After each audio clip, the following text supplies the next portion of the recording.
All right, we're going to call this meeting to order. We're going to call the meeting to order. Please find a seat or just be quiet. Thanks, Lorraine. Thanks, Lorraine.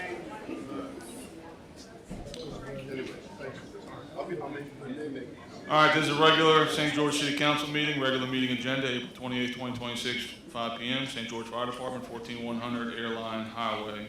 As always, we will stand for the pledge. Pledge allegiance To the flag of the United States of America and to the republic for which it stands, one nation, under God, indivisible, with liberty and justice for all.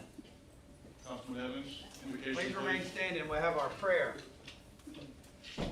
Please bow. Father, we come to you this afternoon, Lord. We thank you for this beautiful day you've given us. Lord, we thank you for all the families and friends that are here in this room gathered for our meeting tonight. Lord, we pray for our meeting.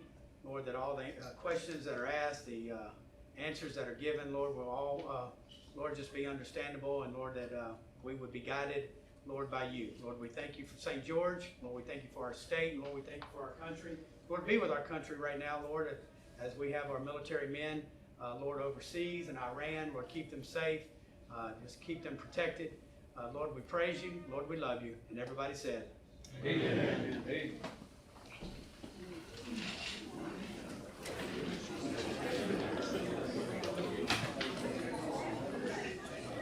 All right, roll call. Councilman Merle. Here. Councilman Talbot. Here. Councilman Monticello. Here. Councilwoman Cook. Here. Councilman Himmel. Here. Councilman Evans. Here. Councilman DeLucci. Here. We have a quorum.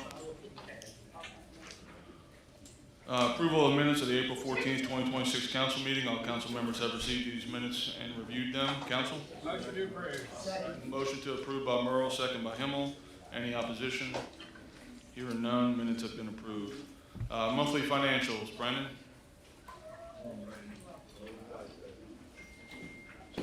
Thank you, Mayor. Mayor, council, community members, before us we have the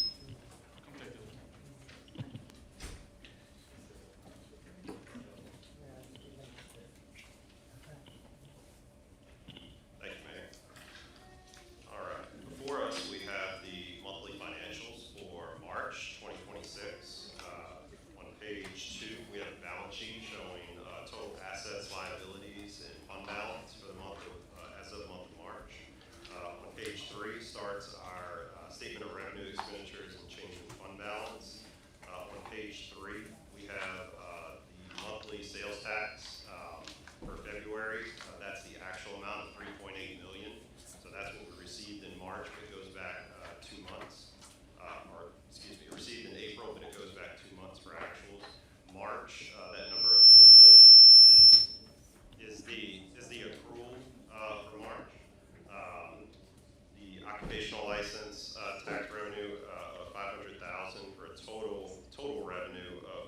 million.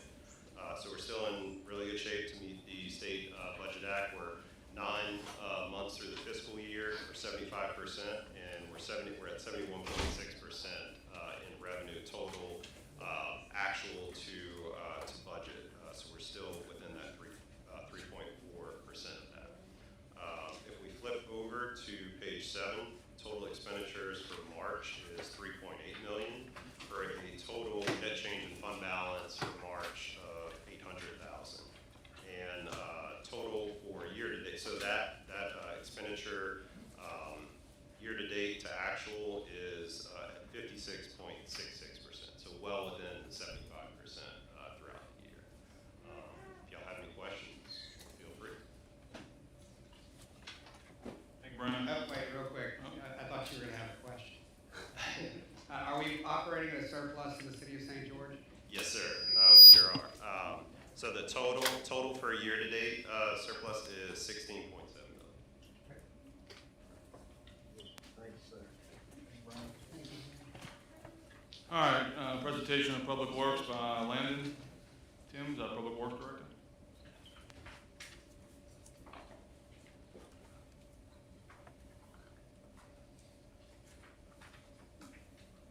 Good evening. So a quick monthly report for the month of April for Department of Public Works. This month we have had a total of 137 online telephone calls for work orders and 178 online work order requests for a total of 315.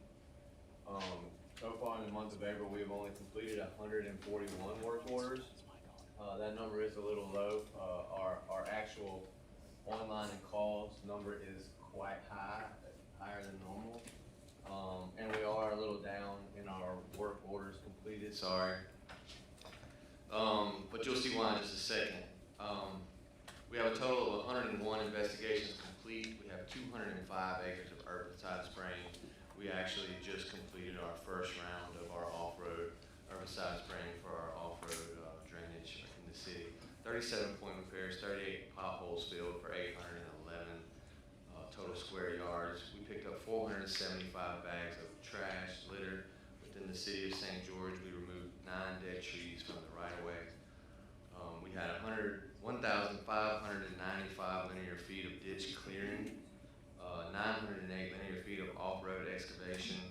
We jetted 109 culverts for a total of 3,111 linear feet, 223 miles mowed, 46.4 miles of street sweeping, and a total of 30,190 linear feet of roadside excavation. That's just a little under 6 miles for the month of April, which is why our work order numbers are down from the proactive roadside excavation. Thank you. Any questions? Looks great. Thank you. Every day. Landon?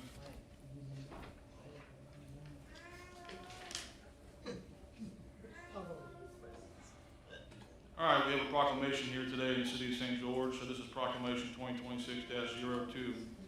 Whereas Prader-Willi syndrome is a complex genetic disorder occurring in approximately 1 in 15,000 births, affecting males and females of all races and ethnicities equally. Whereas PWS is the most commonly known genetic cause of life-threatening obesity and is characterized by an extreme and insatiable appetite, often resulting in morbid obesity, which is a primary cause of death among those affected. Whereas individuals with PWS commonly experience cognitive and learning disabilities, behavioral difficulties, and emotional regulation challenges requiring lifelong supervision and support to maintain health and safety. Whereas there is currently no known cure for PWS, however, early diagnosis allows families to obtain appropriate treatments, intervention services, and critical support from medical professionals and advocacy organizations. Whereas recent medical advancements, including the use of human growth hormone, have improved the quality of life of individuals with PWS, yet many complex symptoms remain in need of further research and treatment options. Whereas increased awareness and research into PWS may lead to improved understanding, better treatments, and eventual breakthroughs benefiting not only those with PWS, but also broader public health issues such as childhood obesity and mental health. Whereas advocacy organizations across the nation work tirelessly to support families, raise awareness, and encourage continued research, designating the month of May as a time for nationwide PWS recognition and education. Now, therefore, I, Dustin Yates, Mayor of the City of St. George, together with the St. George City Council, do hereby proclaim May 15th, 2026 as Prader-Willi Syndrome Awareness Day in the City of St. George, and encourage all citizens to increase their awareness of Prader-Willi syndrome, support affected individuals and families, and promote continued research and education aimed at improving lives and finding a cure. We do have a family here with us tonight. I asked them to come up and take a picture with me with the proclamation. So we have Amy with her husband, as well as Lily and Jonah.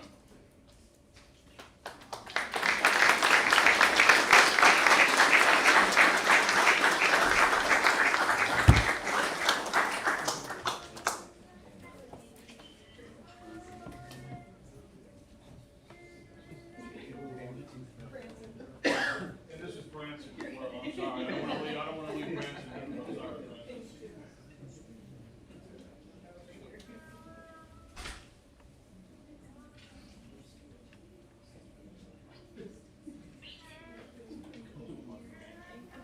All right.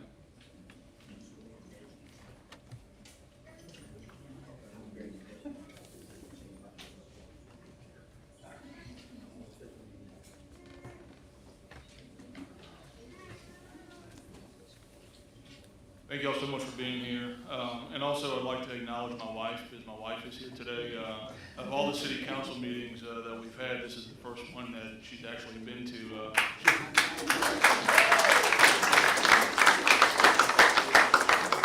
Reason being is that my wife is a rock star speech therapist at Women's Hospital and works in the NICU, and she helps treat families that are affected with PWS, amongst many other conditions that families are affected with in the greater Baton Rouge area. So we certainly thank Allison for her time that she spends in the NICU, and I know that the families thank her as well.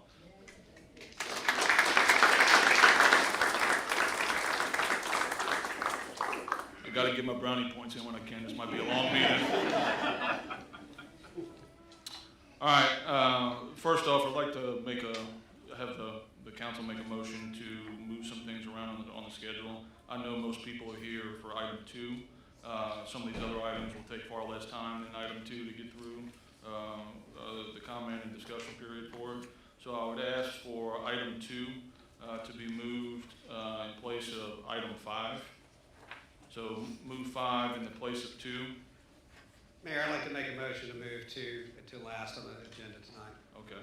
So a motion by Councilman Merle, second by Councilman Himmel. Anybody opposed to that? Hearing none.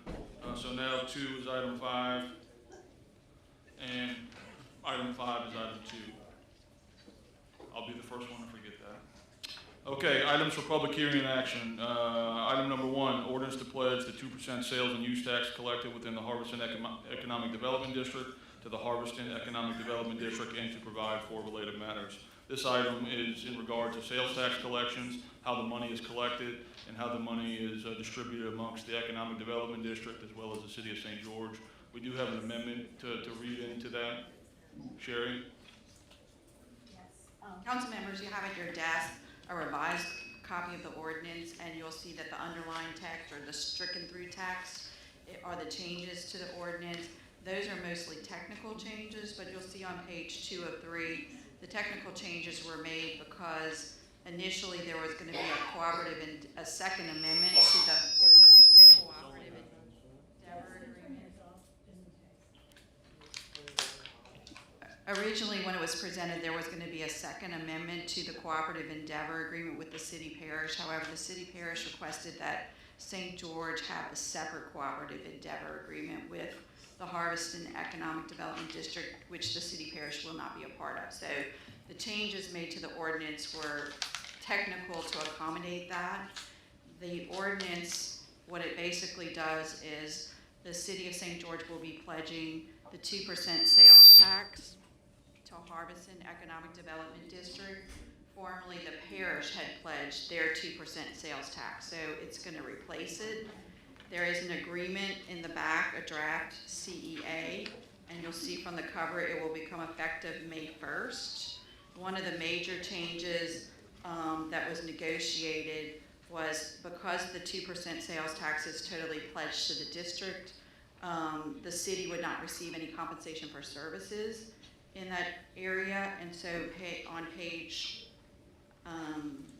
11, you will see section 411, contributions to St. George. Right now, there's not any development there, but there will be building materials coming in there to build roads, and then there will eventually be, there's planned 1,000 rooftops and retail, and so it will require services. It will require public services, which will increase over time. So the city will be invoicing the district for those services, and the amount of the invoicing will not exceed the higher of the city pledge tax or the district pledge tax, whichever. I think those are all.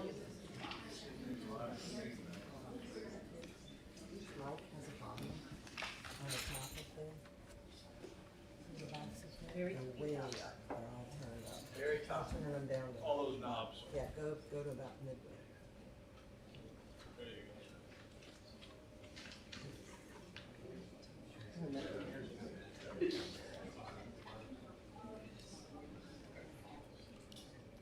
Mayor, motion to amend, to accept the technical amendments so we can move forward and vote on this item. So a motion to accept the technical amendments presented by council. Do I have a second? Second by Councilman Edmonds.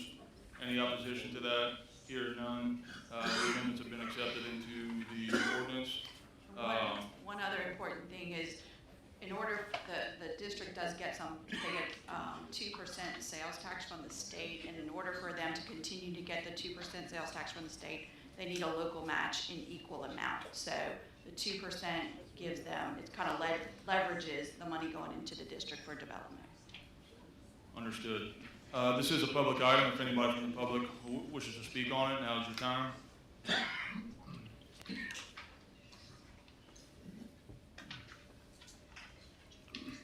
Monty McNutt, Old Jeff, 14925 Currency Drive, Old Jefferson, St. George.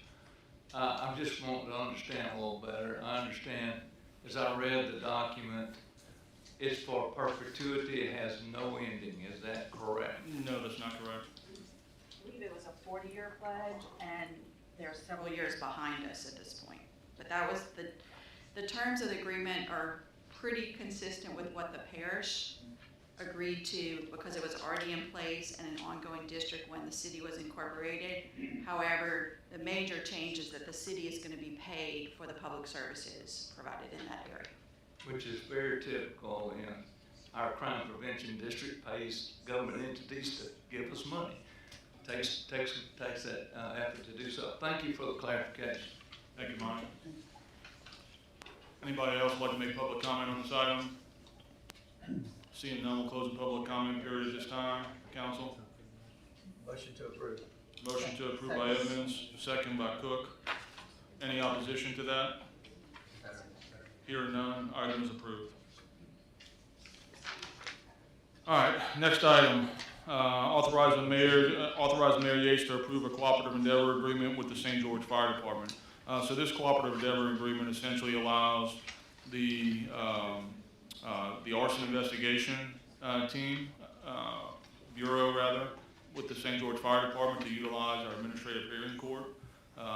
It's a public benefit. It's a benefit for us as well. And we agree to do that without a charge for them. They are another public entity, but we needed a cooperative endeavor agreement in place in order to enact that.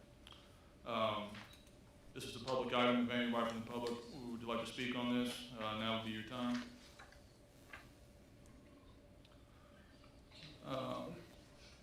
He's not going to speak unless I make him. I'll close the public comment period at this time. Council? Motion to approve by Monticello. Second. Second by Himmel. Any opposition to this? Hearing none, item has been approved.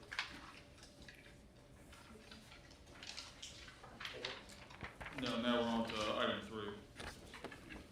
Item number 3, zoning commission case PUD-17-06-C-REV5- changes to concept plan for the preserve at Harveston.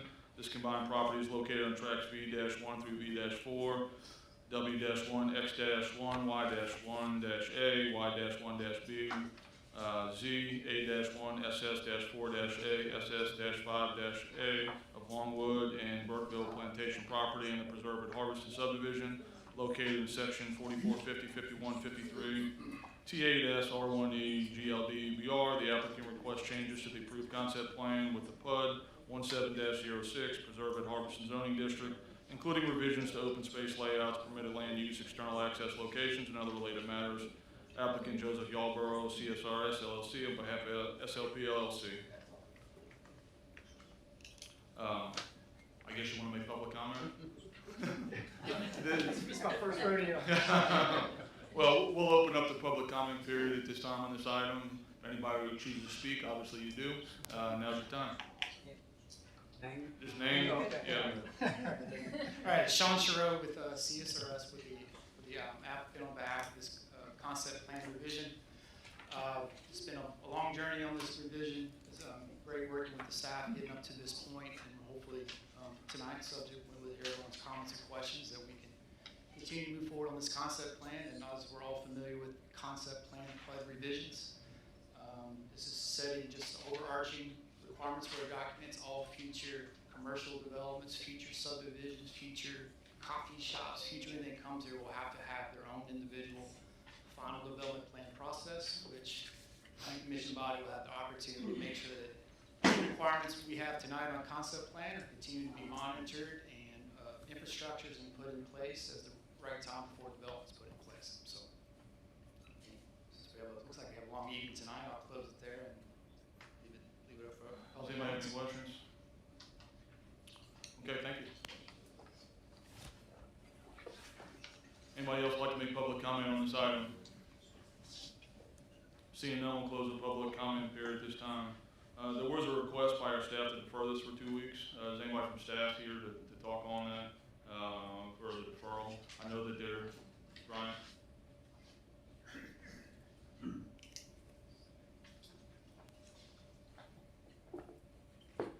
Yes, the determination to defer for 2 weeks was based on the conditional or contingent approval Planning and Zoning Commission, which was to have it fully accepted by our engineering director before it moved forward to the council. So before it moved forward to you guys, so it would be a contingent approval.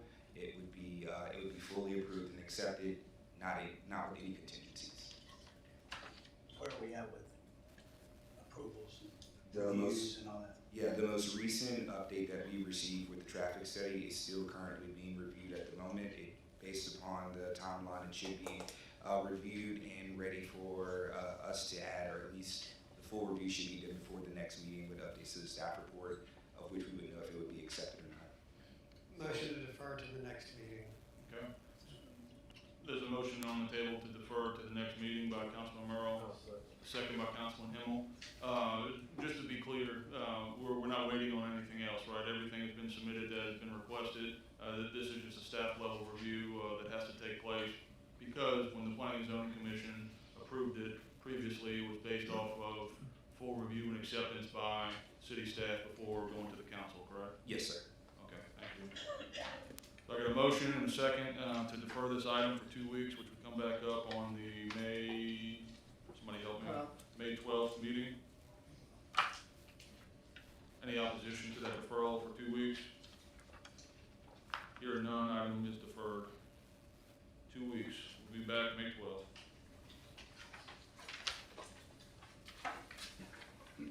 All right, item number 4, zoning commission case CU-26-0003, conditional use permit at 15354 Terrell Road. This 1.25 acre property is located on Lot X of the Alex Terrell tract in section 52-T7S R2E GLD BRLA. This applicant requests a conditional use permit to operate a home occupation for a film production business in the rural zoning district. Zoning commission vote was motion to recommend approval by Thornton, second by Aguilar. Yeas were Thornton, Marion, Aguilar, nays were 0, absent McAllister, McKee. Motion passed, and CU-26-0003 was recommended for approval. I imagine that you're the applicant. Okay, boy, y'all quick tonight. All right, so we'll open up the public comment period at this time, and obviously you would like to speak. Name, where you from? Yeah, turn the mic. There you go. Dan Jones, owner of Fireside Films. Okay. And you can speak, share whatever comments you have. I wouldn't know where to start. What should I volunteer? You wanna talk a little bit about what you wanna do with this? I'm Some of it's operating a fun. business from my home office. It's a home occupancy, I believe that's what it's called. We're a video marketing company. Owner operator, 2 employees that rarely come in. We usually shoot on location.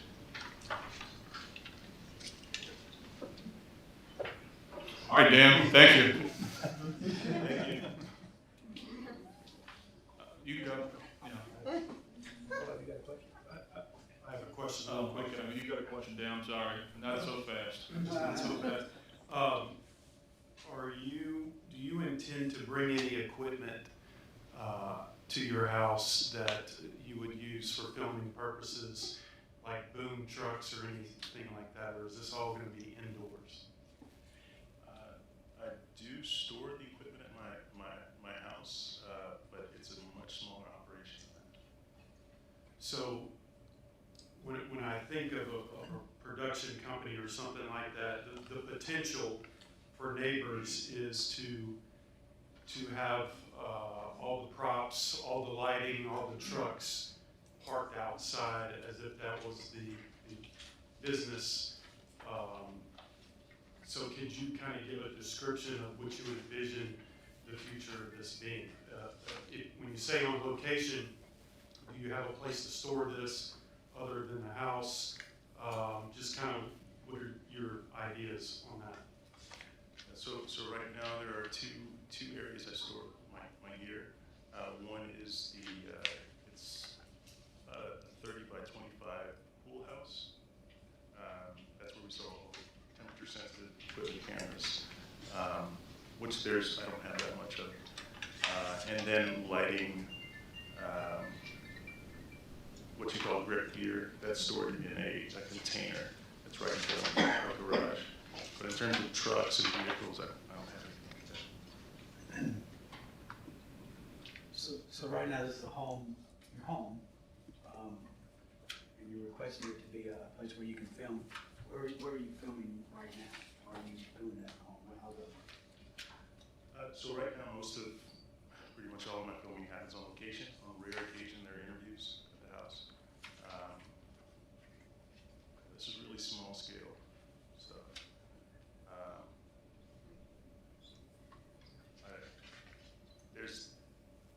I'm not looking to turn this into a studio. That's the question or the concern. Well, I think maybe one of the concerns is it's a residential area that we're gonna permit commercial activity, right? And as of right now, it's there as a small scale, as you said, right? But later on, it becomes the next phase, and the next phase, and the next phase, and next thing you know, we have the building next to Costco or something within a residential area. So, I don't know, is there anything else you can tell us about it? I mean, it's kind of vague. Yes, sir. I'm a freelance cinematographer. I work with other production companies that have bigger operations. I think one of them's here today. Fox Dog. I work with those guys off of CV. I don't have ambitions to scale my home office. It's pretty much just used for editing, your storage. I have just enough equipment so that if I'm called on to shoot something as a owner operator, I can do that. If I do need to scale up, which sometimes I do, I call in other freelancers to help us out with that. Just to be clear too, one of the things that you may be concerned about, he would have to apply for an occupational license every year to operate there. So in the event that he decides that he wants to be Steven Spielberg instead of the freelance stuff that you do now, where it just sounds to me that you're mainly using your property to store some stuff that is completely enclosed, whether it's in a pool house or it's in a container, and 90% of the time, 95% of the time, you're leaving site, right? You're teaming up with Fox Dog or some other larger group, and then you're doing your work at another location. That's correct. Okay. Dan, what would a typical end product look like? 30-second television spot, 60-second, 90-second brand film, digital content, sometimes photography.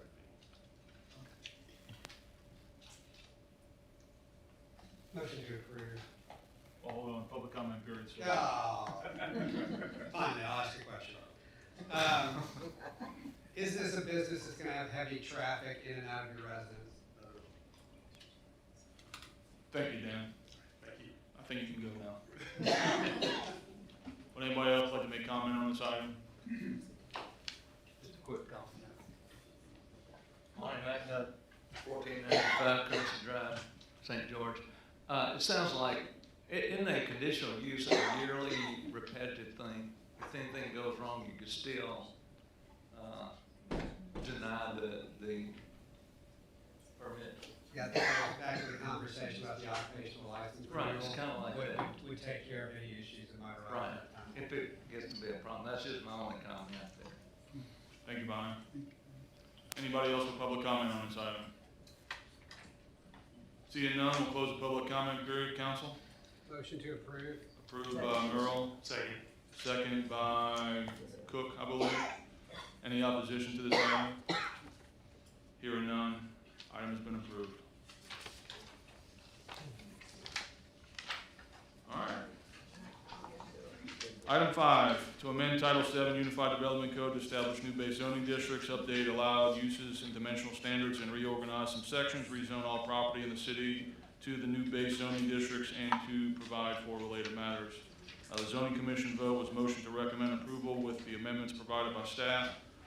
In a handout at the meeting by Travis Thornton, second by Marion, yeas were Thornton, Marion, McAllister, McKee, and Aguilar, nays were 0. Motion passed, and T-26-0001 and Z-26-0001 were recommended for approval with amendments.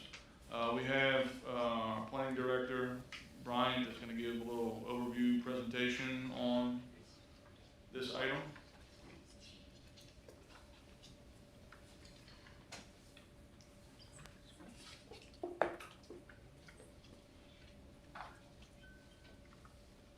Yeah, they're pulling up a presentation.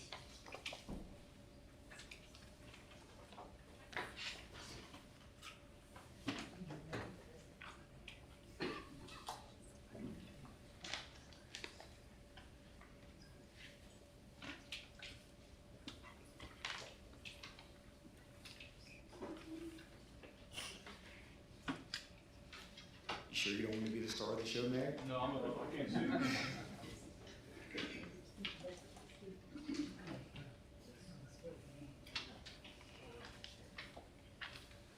All right, so today I'll be talking about the zoning district text and map amendment, specifically for T-26-0001 and Z-26-0001, which are going to be our text and our zoning map amendments for the conversation we'll be having today. Next. All right, so just to go ahead and give a little history and a full context into what we're going to be looking at today, I'll start with why an update is needed. So St. George, as you all know, is a newly incorporated city. In incorporating out of Baton Rouge, we inherited 45 zoning districts, many of which for us were redundant, overly complex, and included districts that were either inactive or no longer practical within our city limits. The existing framework did not really reflect the current development patterns, either from inconsistencies or more intense uses being in areas, which resulted in a need to establish a more clear and baseline zoning structure. For context into kind of the planning behind a lot of this, when we, starting September 16th, we had our first meeting to discuss the comprehensive plan. Moving forward, we started to work on that, I would say early October. And so what we'll be looking for as far as it goes with existing conditions that went for zoning, actually our infrastructure within the city as well, and a number of other infrastructure updates that would reflect what it is that we can handle from a transportation, stormwater, and even from a planning perspective when it comes in with bringing in projects and what those projects would look like. That led to our existing condition analysis, which is currently substantially completed. We just had a stakeholder meeting about that this April, where we went over it publicly with our stakeholders, and we also had an advisory meeting about it as well that fed into some of the comments that we have into where we are today, with the number of input from staff, administration, and the public as well. So from a planning context, this update kind of better reflects the real world conditions on the ground today and not specifically the future policies that we're looking to creating. And then why now kind of leads into that as well. With us inheriting a number of zoning with us inheriting the 45 zoning districts from the city of Baton Rouge, the framework was a little, it did not provide a clear picture of the existing conditions. One example of that is that we had rural zoning, which could have been 1 acre, it could have been 50-foot, 6,000 square foot lots, it could have been light commercial, medium commercial, heavy commercial, and in some instances industrial. We discovered throughout the city, so it was kind of hard to get a place of what the zoning really represented, and we wanted to find a way to clear that issue up, along with as moving forward with creating a more comprehensive as well as clear baseline for the comp plan as we move forward to what those existing conditions would look like. And also with that, as you can notice, or as you would expect, it created a number of administrative and interpretation challenges for us as staff, which created some issues and complications when trying to decipher what projects work best when the zoning and the existing uses did not fully match up. The goals of this amendment are truly to simplify the zoning framework and better align with existing conditions with the comp plan direction that we've received so far. Once again, just to say, the existing conditions portion of the comp plan has been substantially completed. A copy of it is available on our website, so you all can see what has been going on since our first kickoff meeting in December, all the way up until now. And that system is basically to create a system that is easy to understand and also administer for staff, and that goes across the board for us to be able to educate the stakeholders within the community, from residents, developers, and everyone alike. So the updated development standards, or another thing that are tacked into this as well, those standards refine and better reflect the existing development patterns throughout the city. Some things we looked at with this, as well as updating the minimum lot requirements. We revised some building setbacks, and we also adjusted the dimensional standards across across most districts. The purpose of those changes are, one, to better align zoning with the existing development patterns that we see and that came out during those existing condition studies we did with our comp plan. Two, it's also to improve compatibility between adjacent uses. And three, it's also to create a more consistent and predictable standards for the city. The result is basically to have a more clear and consistent, or more clear and more context-friendly development regulations. So that leads into some of the other changes that we did as well, which kind of on our end are help to aid in development standards, which include stormwater and impervious coverage updates. The new and updated standards are used to support environmental performance. A lot of things that we discovered is that we do take on a lot of water. There were some existing issues that we are tackling, have tackled, and that we see may cause some issues in the future. So by adding in the impervious coverage limits in select zoning districts is one way that we found that we're able to help improve drainage and stormwater management throughout the city. And it also introduced clear thresholds for our site coverage. The purpose of those changes is strictly to improve stormwater management capacities, reduce runoff and flooding impacts, and encourage more sustainable site design practices, as well as provide clear expectations for development review. The result is basically a stronger environmental safeguards integrated into the zoning code that we previously did not have. So in that instance, we were basically trying to catch up to some zoning codes that other cities have already put in place. Okay, so what we did with this, with the major thing that I know most people are here about tonight is, like I said, we inherited 45 zoning districts. We reduced those down to 13. I know that seems like a lot, but when we looked at reorganizing those districts, we simplified it by just looking at residential, mixed use, and then business. and that on our end established a more clear and simplified system. As you can see here, this is pretty much an overview of kind of how that was condensed down. So we have RE and A3, which were now going to be conservation areas or reservation conservations, which basically is still the same 3-acre lot. RE and A1 are still consistent with 1-acre lots. And we took in our traditional A1 lot, and that is now A4. There were a number of other residential zoning districts included in A2, A2.7, A2.1, A2.6. And they essentially were all for single-family developments, but they all required or had different densities. That's something that we're looking at correcting with updates to our subdivision standards to allow for pre-planned or for specifically guided subdivision types moving forward. Same thing with our R9 and R29. With our mixed-use districts, we took in our neighborhood office and neighborhood commercial, light commercial 1, 2. Commercial 1, as you can see, there was a lot of repetitive things in here. A lot of it either dealt with the same uses or different densities or something alike. We kind of condensed those down, and like I said, the next step is going to be to kind of address some of those specifics in subdivision standards. Same thing was did with businesses, where there was a decrease in our specific zoning uses. You can look at what's under planned. Currently, we still have PUD, SPUDs, and iSPUDs, which are planned unit developments for PUD. SPUDs are small planned unit developments, and iSPUDs are infill small planned unit developments. Instead of those just being a very specific base zoning, of which if a project ever came in and it was going to be a PUD, it would have been zone PUD, and it would not have been able to change in the future unless it went through a complete revision or a changing of the zoning district. We felt that it would be better if we looked at the actual base zoning itself and made the PUD an overlay. It made those PUD, SPUDs, and iSPUDs an overlay district. We did the same thing as well with our alcohol beverage, which I'll get into a little bit later, but there was a CAB1 and a CAB2, as well as a neighborhood commercial alcohol beverage. Essentially, they all kind of followed similar rules, and that is now going to be moved forward through a more of a conditional use or permitting process rather than with a consistent zoning that sticks with the property pretty much forever. All right, some key changes that happened in doing this, as you can see, is that we consolidated overlapping districts. We removed inactive and redundant districts, and as a result, on our end, it seems that it created clear expectations for residents, developers, and staff.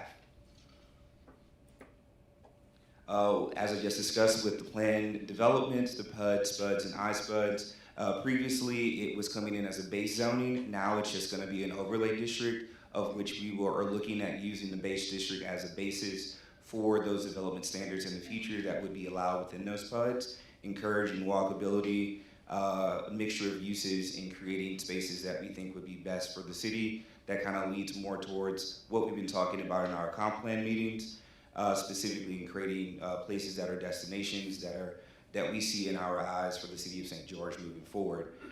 What this change means is that the existing development remains intact and the standards still do apply. So nothing truly changes with them. It really just switched from being a zoning district to an overlay. If you look at the map, you'll see it the exact same way. As I kind of got into earlier with the alcohol beverage CAB1 and CAB2 changes, previously it was a permanent zoning district. Now we've updated it to be more conditional or a permit-based approach to it. So why did we do that? The approval's tied to the business and not the property itself. So let's say one business leaves, it's no longer an automatic approval for the next business that comes in. Each individual business would have to apply for their own alcoholic beverage permits, and it wouldn't just be something that was stuck with the property. This also prevents long-term zoning conflicts, which we ran into, and it also provides better control over future changes. Another thing I wanted to make sure I noted within this brief presentation is that there are no losses in the uses. We did not remove any of the uses. However, we did go into reorganizing them a little, clarifying them and making sure they better align with the districts that we condensed down to. These improvements were reflected in updates in the use table for greater accuracy, and they also clarified permitted, conditional, and prohibited uses as well, with the zoning districts that we condensed down to. I also want to really make a note about this, that this is more about structure and not about restriction. We wanted to make sure that the changes weren't too heavily felt when it came to uses, but that they were more clarified in the zoning districts in which we felt they would be best be used in, or what would be more intentional in the zoning districts that we condensed them down to. And how properties were rezoned. Generally, we followed a closest equivalent approach. We would like to say that it was always going to be a one-to-one, but that is not something I can say. Some properties were corrected from prior mismatches, and there were a number of other issues we saw when we came across that. When we were looking at the one-to-one switch or the closest equivalent, and a lot of those suggestions were based on some public feedback, some from the existing conditions with the comp plan, but many were based on the existing uses themselves, the surrounding context in the area, and as I referenced to before, some of the information and guidance that we've gotten or received from our comp plan. And then how does this align with the comprehensive plan itself? This gives us a fundamental or a foundational step in how we can look at our existing conditions, and in that it organizes those existing conditions for us. This is a base so that we can see what we have more accurately on the ground, which therefore helps us prepare better for our future, and what we're looking into as far as how we see ourselves growing, where those growth patterns are going to be, how those growth patterns should be looked at in the future, and where we see things to be better placed, and also create those boundaries between commercial, residential, or industrial uses in the future. So pretty much just prepares us for a future plan of implementation. And what this means for St. George. As I said, we're a newly incorporated city, so this is one way that we're moving forward in which we're becoming our own. The zoning now, I feel, reflects who we are really today, and as I kind of mentioned before, is a better foundation for our future growth. It provides a more clear, modern framework for our decision making, and that's what we are hoping to accomplish with this. And that is it. Just so you guys know, I have some packets in the back, both of which go along with this presentation. One is going to be the staff report that features the staff updates that I'll hold that little packet up here. That's going to be the staff report. It also includes some of the staff recommended changes when it comes to some of the zoning districts, just to clarify that. And then there were also some public requested map changes, which is going to be featured in a second document that we'll be going over as well, or be discussing this afternoon. After the public comment section, I'll do my best to answer questions as much as I can from both council and the public, or clarify things as I see necessary. Thank you, Brian. Real quick, Brian, point of clarification, we're not newly incorporated, we're incorporated October 12th, 2019. The Supreme Court finally recognized it in April of 24. We're still toddlers, we're like elementary school. Before we get into the public comment period, I just want to acknowledge Brian Dixon and his entire planning staff. This is a Herculean effort, and I know that there's a lot of people here that want to make comments, but I want you to understand that they went through this entire process, and probably what's represented in this room is 4 or 5 properties that people have issues with, and then we'll surely make comment on tonight. But want to give them a lot of credit for all the hard work that they put into this. This didn't happen in a vacuum, I can assure you. His office has always been open. In fact, I rarely ever actually see him in his office because he's on the road or he's in a meeting talking with you, talking with members of the community, property owners, landowners, residents, as well as other people that work for St. George to make sure that we produce the very best product that we can. So thank you, Brian. Mayor, I'd like to make an amendment real quick before we begin. I'd like to add, make a motion to amend to add the convenience store with gasoline sales gas station category to be part of the amended uses that we're going to review tonight. And I want to change the designation for that to remove the uses of a convenience store with gasoline sales and gas station from MX2 altogether, to amend MX3 to be limited use, and to amend MX4 to be conditional use. So remove it from the MX2 category altogether, make it limited under MX3, and make it conditional under MX4. Okay, motion to amend by Merle. Do I have a second on that? Second by Monticello. Any opposition to that? Seeing none, item will be included. All right, all you all here, I only got 3 cards. This is gonna be great. All right. That's because they've been emailing us now for about the last 48 hours. That's right. All right, so we'll go through the cards first and allow these folks to come up here and speak on this particular item, and then I'm sure we'll have other folks as well. So the first one here is Al Thibodeau. Would you like to speak, Al? Yes, please.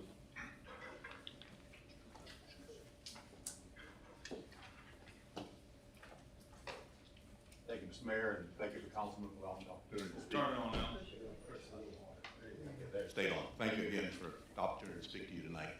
You know, I also want to compliment, as you said, the people in the planning department. We've been working with them the last couple of months to look at the proposed changes to come up to the areas affecting the neighbors' property to our neighborhood. When we met at City Hall a few weeks ago, we were asked if we supported the development of the project. At our meeting, we said, well, it would depend. We were going to have a presentation by the neighbors, the Klein Peters, presenting their vision for what they wanted to have. And then following that, we also we had a follow-up board meeting, and we reviewed the table in table chapter 9, and we're uncomfortable with some of the items that were included in MX4, and so we want to really, I guess, oppose that, but we'd also like to ask respectfully if y'all would consider to defer this item, give us a chance to. We like the concepts that were presented by the Klein Peter people, but we also want to try to work some things out. We don't want things like casinos in there, some things that are available in that MX4 that we're just not comfortable with.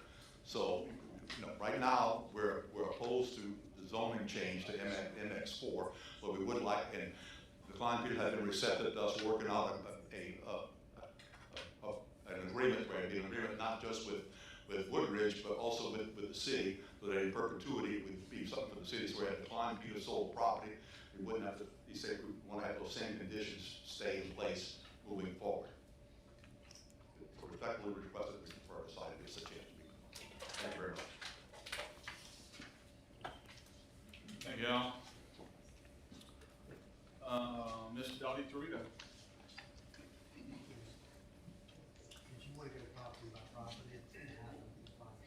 We can, but I'll just get to these first. I'm Dr. Torito. I live at 10420 Pekin Lane. And our neighborhood is residential on the south side of Pico and Perkins, which is approximately 1 mile long with 29 estate-sized lots. I am in opposition of the proposed commercial zoning at the corner of Perkins and Pico Lane. This property is on residential side of Perkins and was not ever intended to be commercial in a residential neighborhood. There are 3 residential properties that are really affected by this rezoning because they are landlocked to this corner. I'm concerned mainly with the rezoning is because of the domino effect this commercial area can do to our property in years to come. How many of these, of our HMOs will be affected by this commercial zoning? And I'm asking to please deny the B1 zoning request and maintain our residential neighborhood. And my last thought is, because it can be done does not mean it's right. Thank you, Dottie.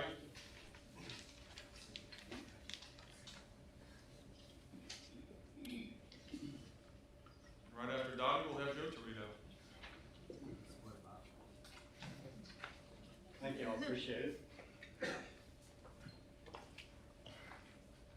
You want to get me some hot rolls in? I'm Joe Torito. I live at 10420 Lane, and I'm the president of Pico Perkins and Highland Homeowner Association. And we are opposed to these ordinances regarding Title VII for the UDC.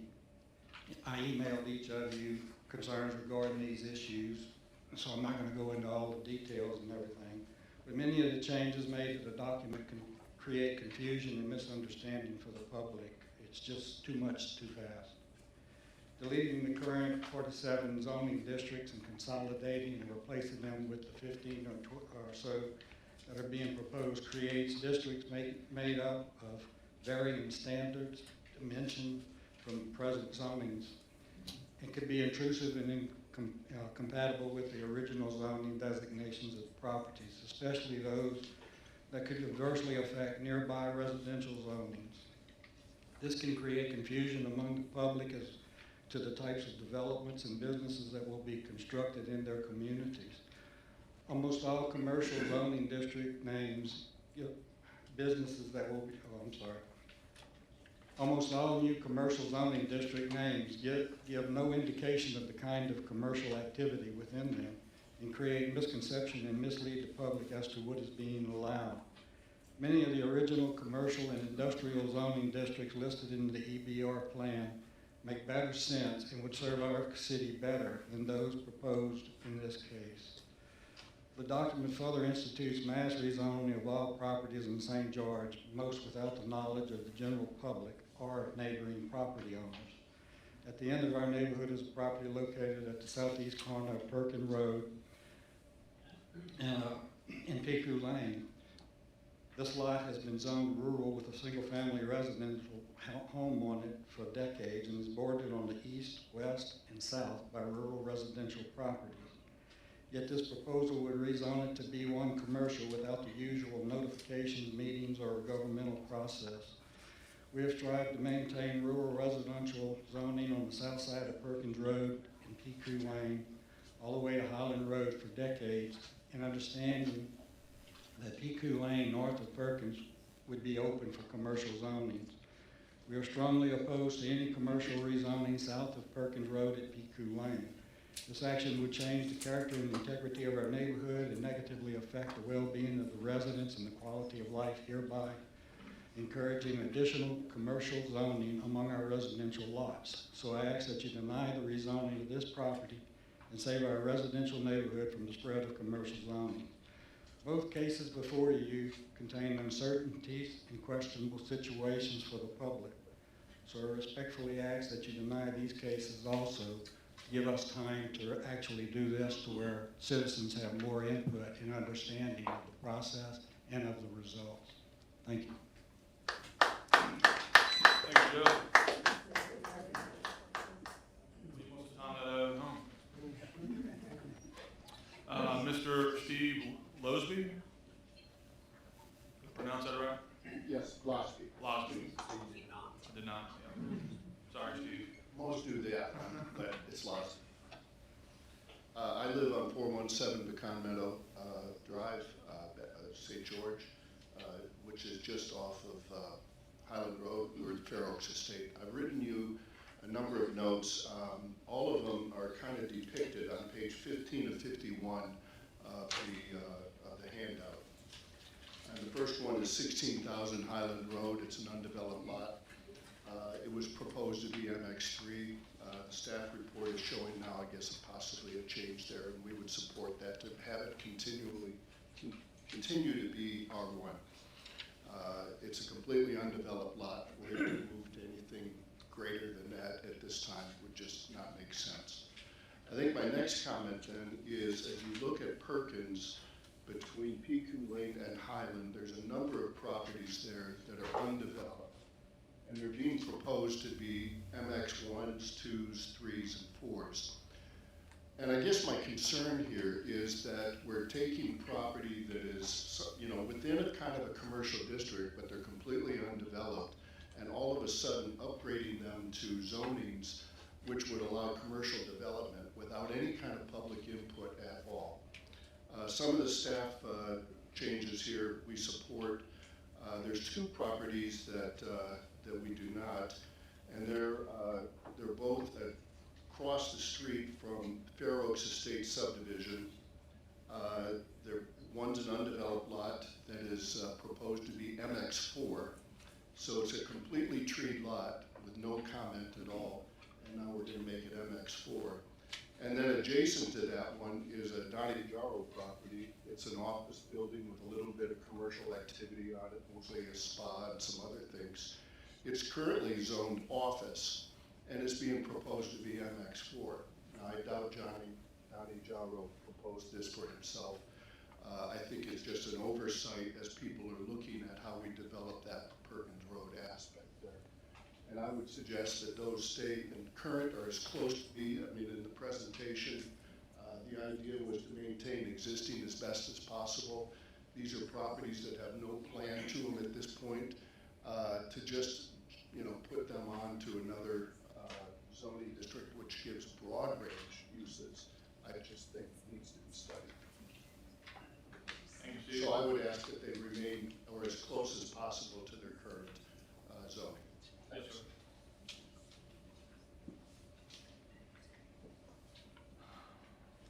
Cam Morton? Yes, sir. Okay. Council members, my name is Cam Morton. I reside at 7225 Richards Drive, Baton Rouge. I represent the Klein Peter family and have so for the past 8 years or so. I've done development in about 29 different states. And so I'm here to talk about their property along Piku on both sides of it. We have reached an agreement with the Woodridge subdivision to have a discussion, and so we'd like y'all's agreement to defer the decision on that particular piece of property till we can work with them to come up. I think we want to do exactly what they want, but the MX4 allows for so many things that are scary that they're quite rightly worried. And we want to assure them we've hired Rims and Haley Urban, RHH, to do put better restrictions, and probably St. George will do, although we won't know that till September, October. We spent the time, energy, and money to have a central detention pond. We have green space. I think the uses we want to do are consistent with the regional direction of an MX4, but some of the uses that are still a hangover from heavy commercial, we're not interested in. But they're quite rightly concerned that we can still do it. So we want to work with them. If y'all will allow us to, we'd appreciate that. Thank you, Cam. One other thing, if I could, Mr. Mayor. We've been working a little bit with all the properties that front Piku on the other side and touch us to the back, trying to work on getting a central detention pond over there, and to see if I can twist some arms to get people to go along with our use restrictions, and sort of have a much better overall entrance into St. George if both sides of the street work. So far, they seem agreeable to working on that, but the reduction in MX2, I think, would make that nearly impossible. So I would ask for a deferral on that as well. Thank you. Thank you.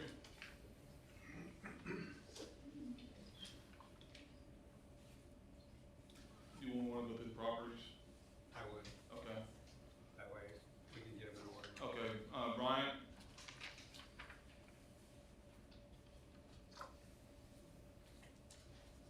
I think some of these we can get out of the way.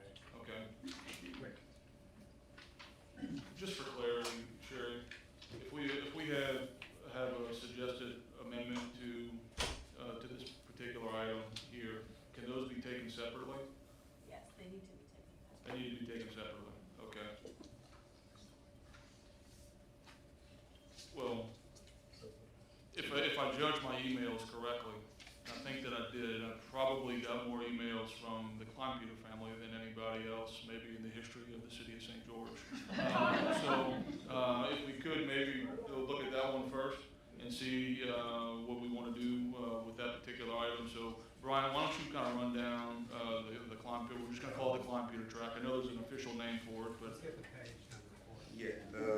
Yeah, that track is going to be located within the public requested map change. This document on page 5.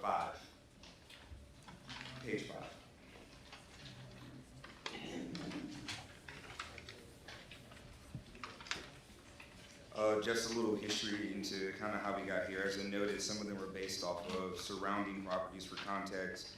This was one that was C2. C2 is heavy commercial. It's probably one of the most intense uses when it comes to commercial. That allows the highest density as well as the highest building height. With that, this was one of the corridors that we were looking at within our comp plan for a future commercial corridor. We were looking at this as for like growth in a new city. A lot of it was undeveloped, and so we were excited about the potential of it.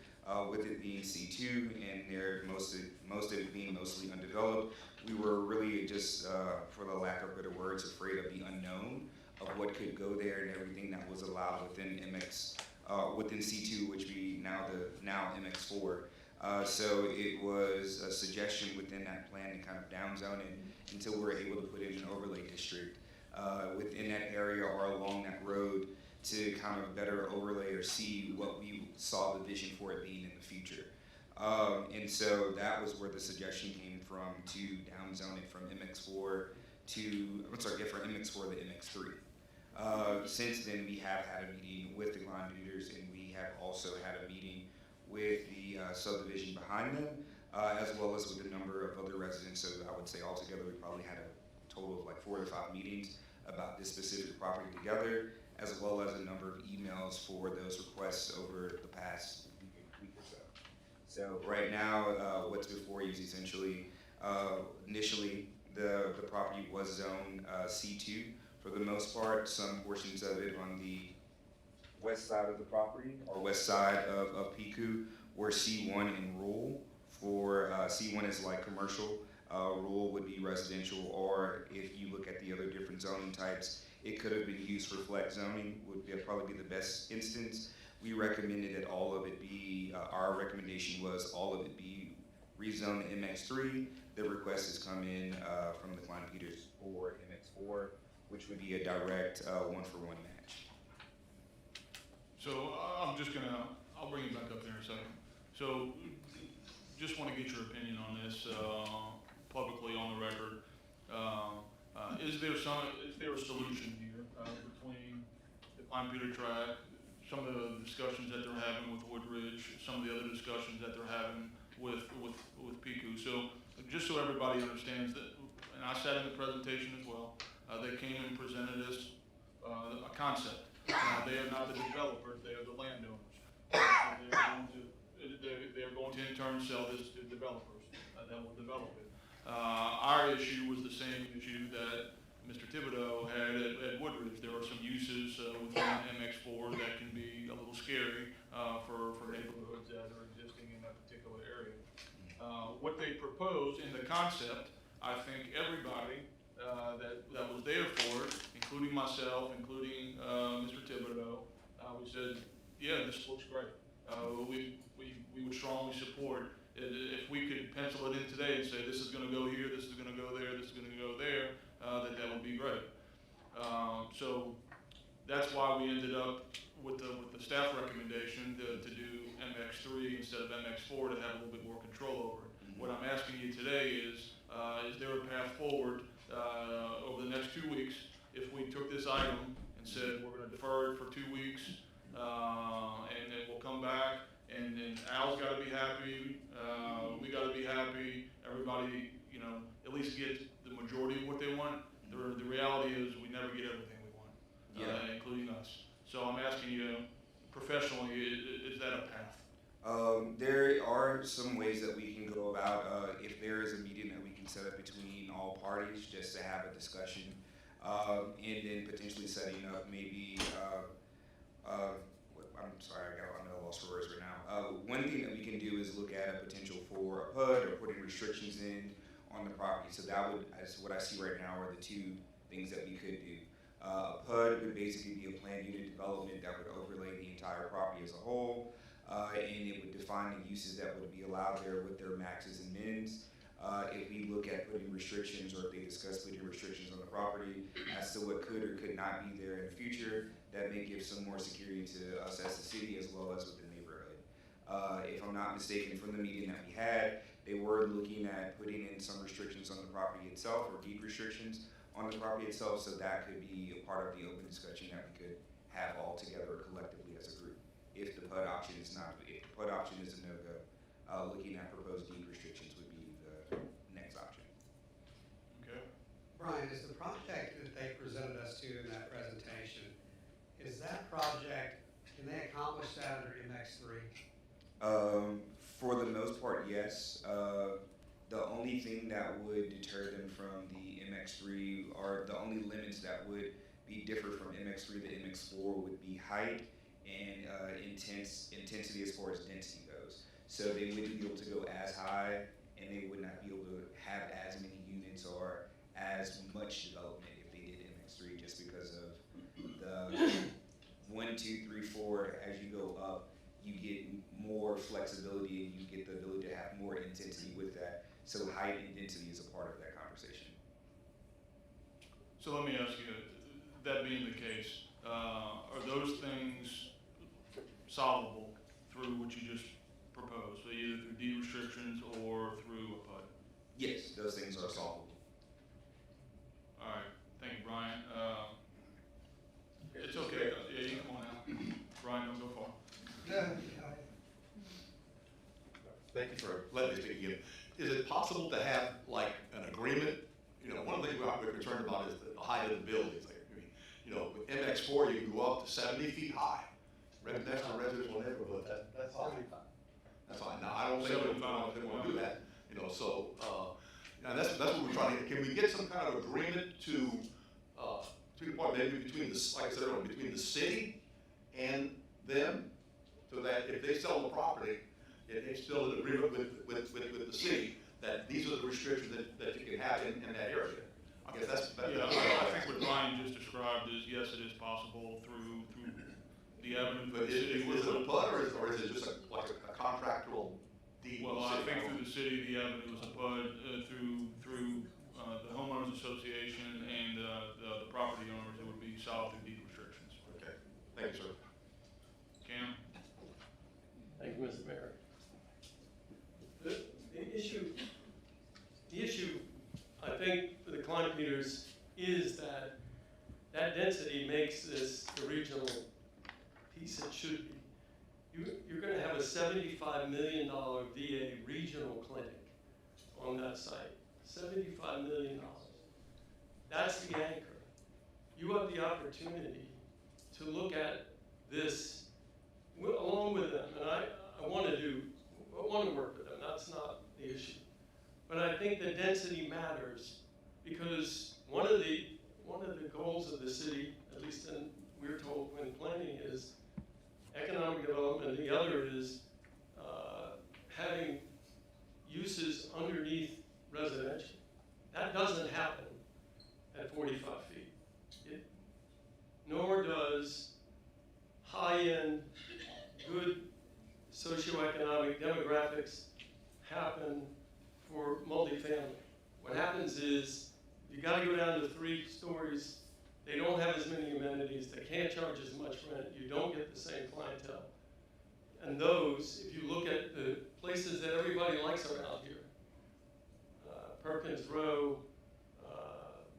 Town Center, Willow Grove, the apartments over near Ochsner, all of those are 4-story with some of them having retail and office underneath them.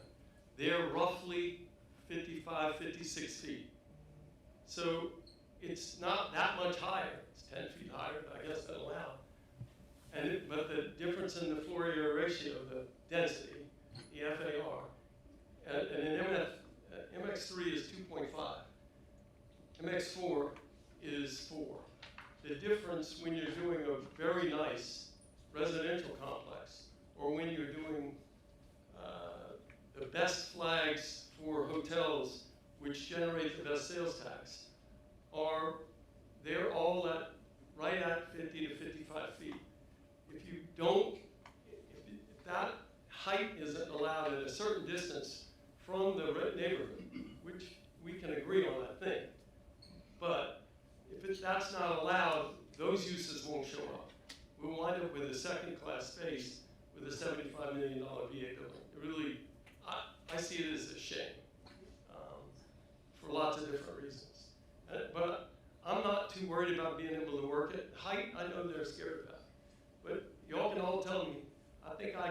count on at least my fingers and toes, and maybe just my fingers, 75-foot buildings outside of downtown and outside of United Plaza don't exist.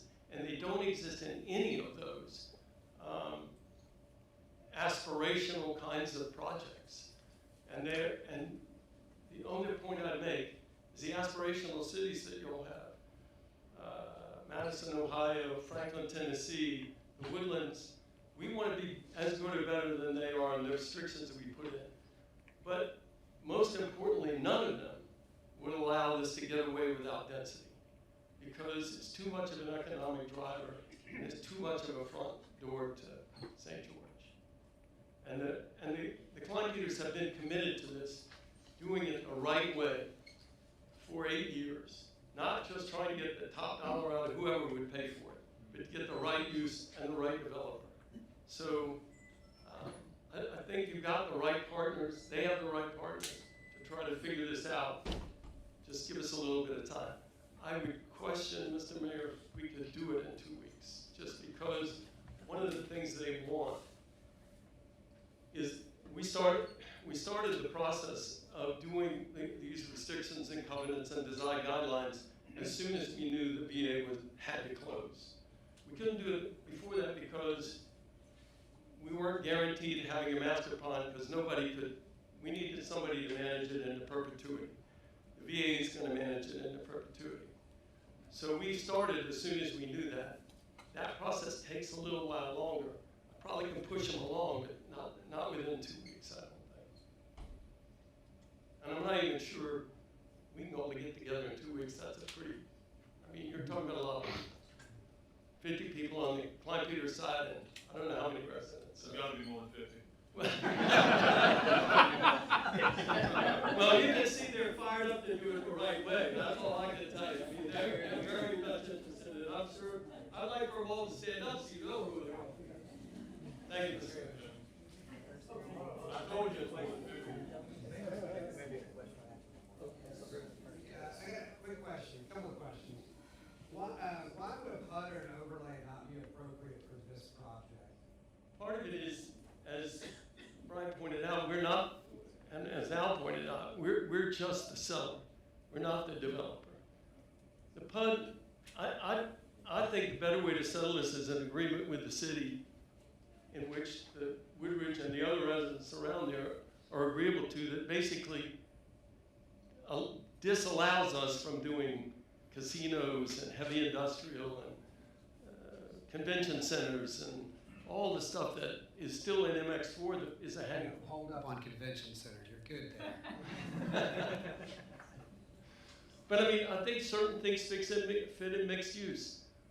Look at the things that everybody wants to be. That's what mixed use is. It's not uses that don't fit, because they're not going to want to be there and we're not going to want them there. Economically, it's not even feasible to do self-storage when you're trying to do mixed use. So we're happy to give that up. It's not really, that's not giving anything up. But the PUD, it's also a very, very complicated process.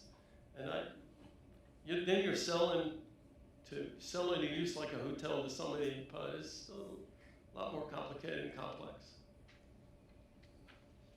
And costly.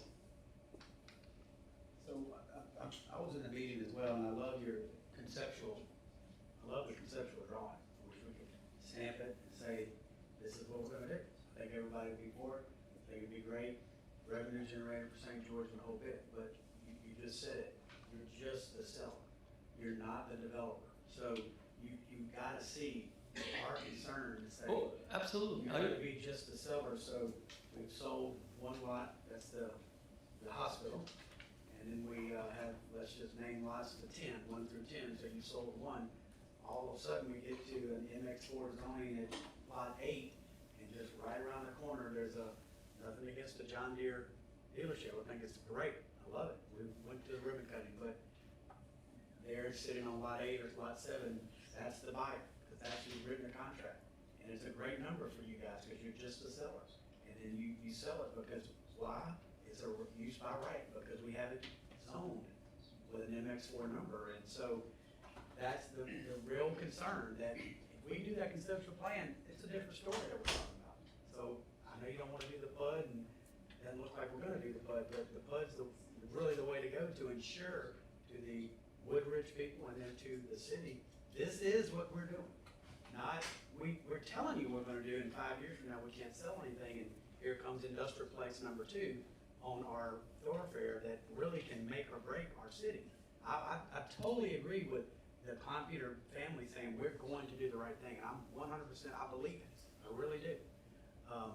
But we do need to flip over to the other side here and with Woodridge with assurances that it's gonna look like that conceptual drawing and not something different. And I think that's the main concern. If we can work through that with a deferral, if we can work through that with an agreement, whether it's, I don't know the terms.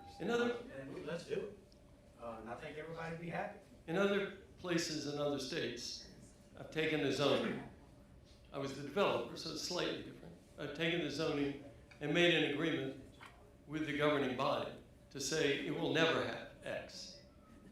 And I think because MX, part of the problem in condensing those 4 or 5 uses into MX4 is some of them were heavy commercial. And so I'm not sure why they didn't have an MX5, which would have been heavy commercial, but they didn't. We are happy to agree and to covenant and with the city and or record it, if that's what the city wants, to say those uses will not exist on that property.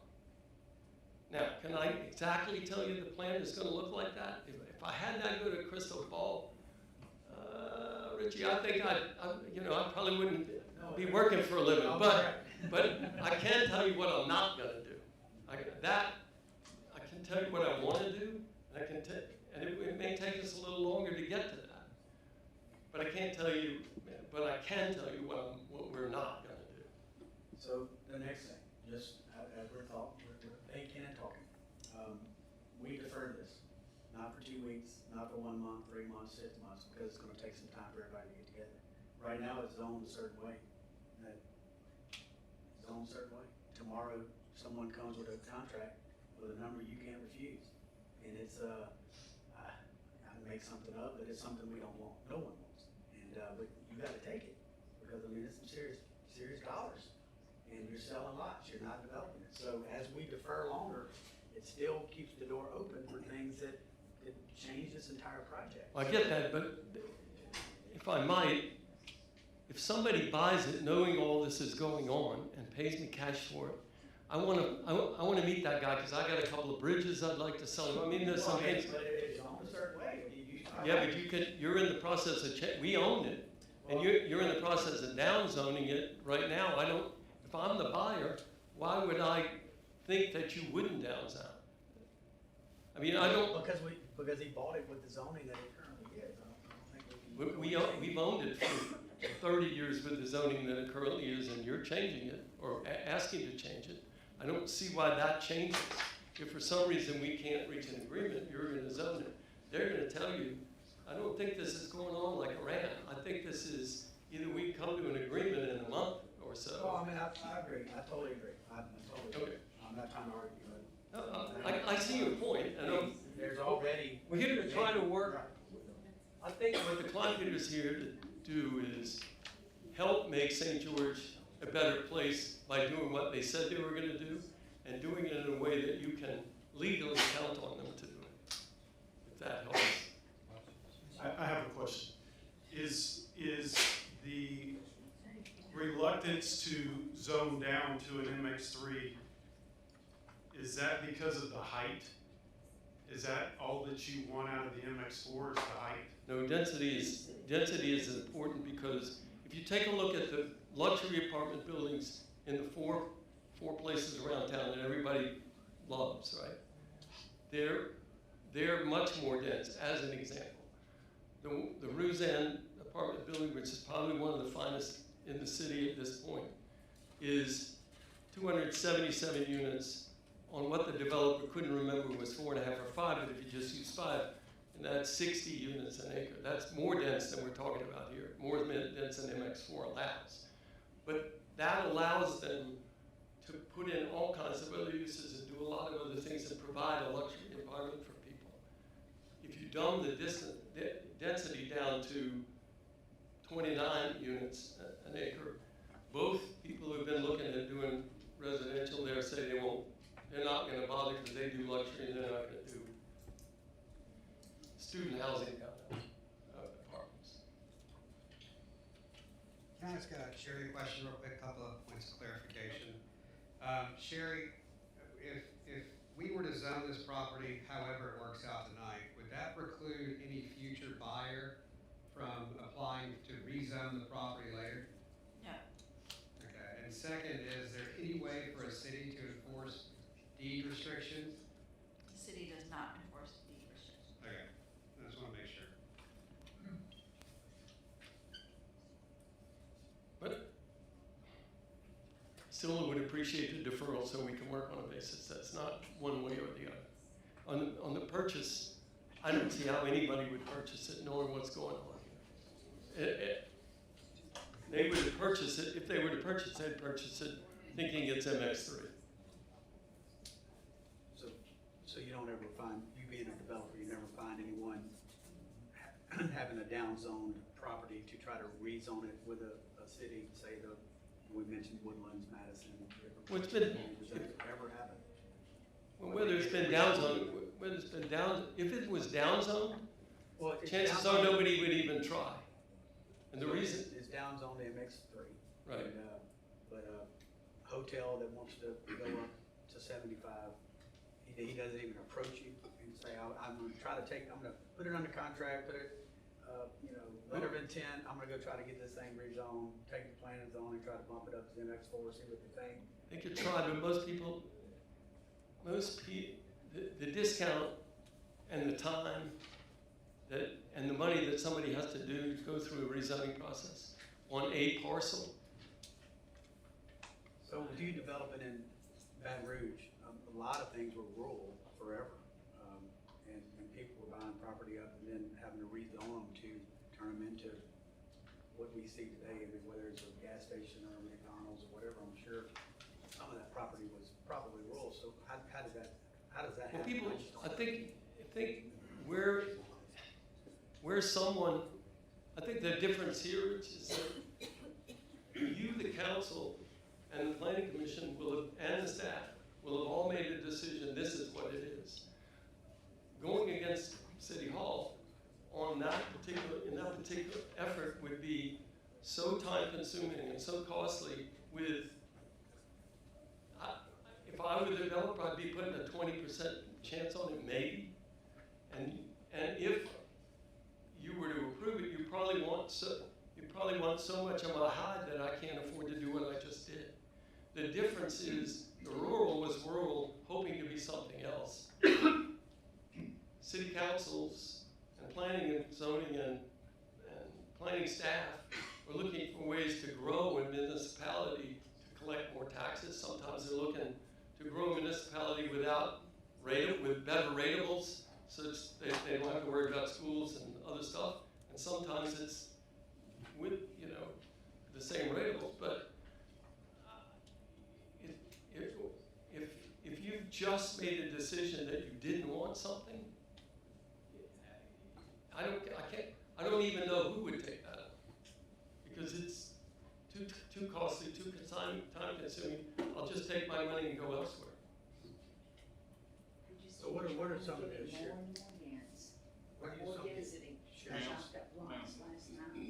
What are some of the sureties on your end that you've been dealing with? We met. Ma'am, I'm sorry. Y'all put together a plan, and, your conceptual drawing and the whole bit. So your advice to us for sureties that it's gonna be done right. It's gonna be what we all want, even with everybody. Tell us that. Tell us what you would want to tell us, like Assurance-wise? Trust me, that we're gonna do right. I'm not saying you're gonna do wrong. I'm just trying to get clarity. I'm trying to get peace of mind. Well, I think let's just take the combination. Well, really combine, even if you combine MX3 and MX4, some of the uses that they're most against, I can still do an MX3. You are driving the use more to MX3 to the extent that you choose MX3. To the extent that we can go exclude uses that probably shouldn't be in a mixed use designation anyway. I'm not picking on the staff, I'm just saying from my perspective. And talk about, you know, density, whether it's the density of MX4, the density of MX3, or somewhere in between, or whether it's a distance from a house that has something to do with height, which is already in the regulations to some extent. I think we can agree on those things and come back to you all with a written agreement that says, here's what we're willing to change that zoning to, effectively making a cooperative agreement with you all that says, this is what we're gonna build. And if it can't be these uses in this density, in this height, it won't get built. Brian, can I ask another question for clarification? After tonight, the property is currently C2, the old designation, as of right this moment. Is that designation going to exist after tonight if we approve the zoning changes that are proposed, not just for this property, but as a whole? As a whole, no, they will not, it will not exist anymore. If adopted tonight, it would be MX4 moving forward. So if we adopted the remainder of the package, we would have to designate this property as something, even if we intend to come back and revisit this at a future date? Yes. Okay, thank you. So with that, Drew, you're saying if we deferred it, let's just say. I guess what I'm, What does this remain as? to give a little more clarification, what I'm arguing, or what I'm asking about is, C2 as a designation, if we pass this zoning change, will no longer exist. The property can't remain something that does not exist. It has to be given a designation, if only for a temporary amount of time, in which case, if they do come to an agreement, we can revisit that issue as soon as they have an agreement, 4 months, 6 months, whatever time frame you want. But if we're moving forward, we have to zone it something tonight, other than C2, because C2, if this is passed, will no longer exist. Sherry, another point of clarification, what are some kind of agreements that cities and property owners make in this situation that we've discussed? Not really aware of. This is pretty much a unique situation where you're changing your zoning classifications, you know, to develop a master plan and eliminating some of the classifications. I think what was discussed earlier is how we eliminate certain uses as either through deed restrictions, which run in favor of property owners, not in favor of the city, or to have some sort of planned development like a SPUD or a PUD or something that has restrictions. Those are really the two options we have, but it's a little bit unique because when this is coming up to us, it's not coming to us as a tract of land for rezoning that would really go to the zoning commission with concept plan and everything. This is coming to us because the zoning classifications are being changed throughout the city. So if C2 is eliminated, there's no C2, then the property has to have some sort of designation. Even if it's just a placeholder. Correct, or you'd have to keep C2 for limited purposes, or it would require some rewrite of the ordinance. So it's done tonight that way, what we're talking about, so does, now as a placeholder, let's say, does it then go to planning and zoning when it finally comes back up to meet its final? Yeah, so if you zoning? gave it Does it come back to us, or how's that work? So if you gave it a designation, which is not the ultimate designation that the developers or the owners would want to go forward with, it would go to the zoning commission for a change. And then come back to the council for approval. So it would create a delay from that perspective. You know, having a meeting kind of in 2 weeks is a little bit impractical given the magnitude of the project. So deferring it for a short period of time is somewhat unrealistic, and it really is something that should be considered by the zoning commission.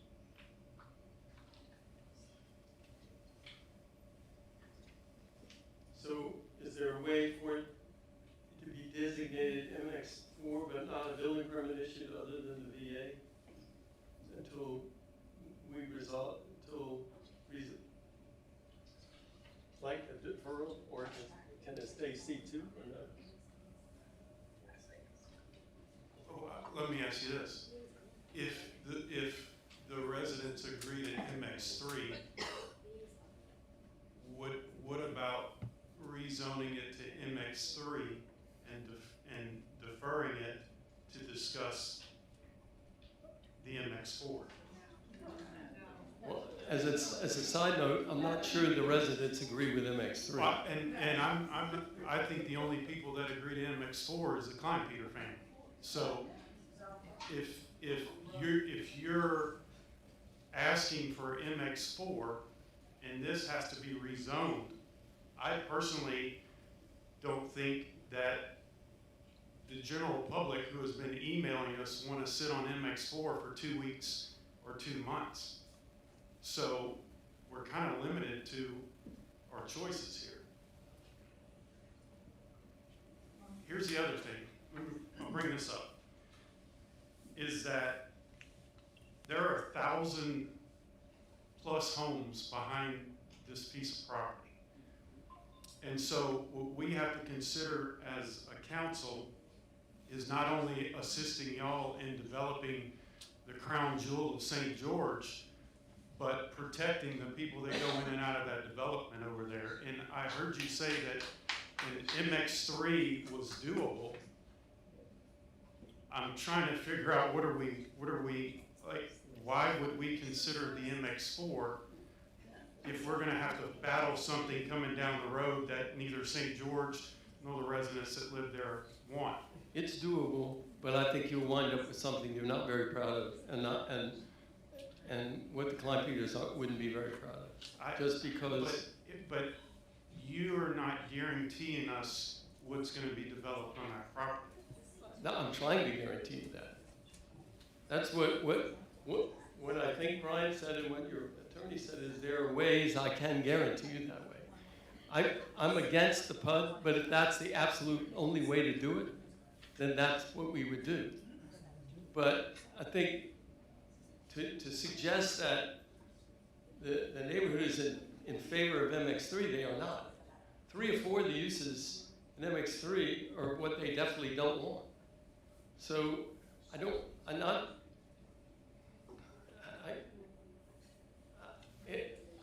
I agree there's a predicament because you're changing everything and all of a sudden you're downzoning me to be able to move forward, but instead of giving us a little bit of time to resolve it with the neighborhood, come back with a plan that we can say, this is what we'll do. This is how you can legally understand that it'll be done. Can that be done? You don't want to do a PUD. Can that be done with, and I just don't know the terms, but what's called like an overlay district, kind of like what they did on Blue Line when they built all the offices and whatnot? Yes. Well, and that, I think really, Rich, is more what I'm talking about than the PUD, or the overlay district tag. Sort of suggest these are the uses, this is the height, and this is the density. So you feel like you'd be agreeable to putting together an overlay district of this piece of I property? think that's kind of what I've been thinking about is the agreement with you, so I don't, that feels like a distinction without a difference to me. Exactly. But in the meantime, what you do tonight, we have to zone it something, or it's gonna stay C2. We can't let that happen. Can't stay C2, so we gotta zone it something tonight. Would that have any effect on the overlay or? No. So the decision for tonight is either MX3 or MX3 and then MX4. do the overlay. Well, you also have the option of MX1 or MX2. You have the option of any of the zoning designations can be used. And then do the overlay. Cam, with MX3, with the commitment from the council to work on an overlay district, accommodate what you're trying to accomplish. Can I ask Brian a question just, or? Please. Can I ask Kerry a question? I think you all know Ms. Kerry Reesog, who used to work for the East Baton Rouge Parish. East Baton Rouge Parish Planning Department.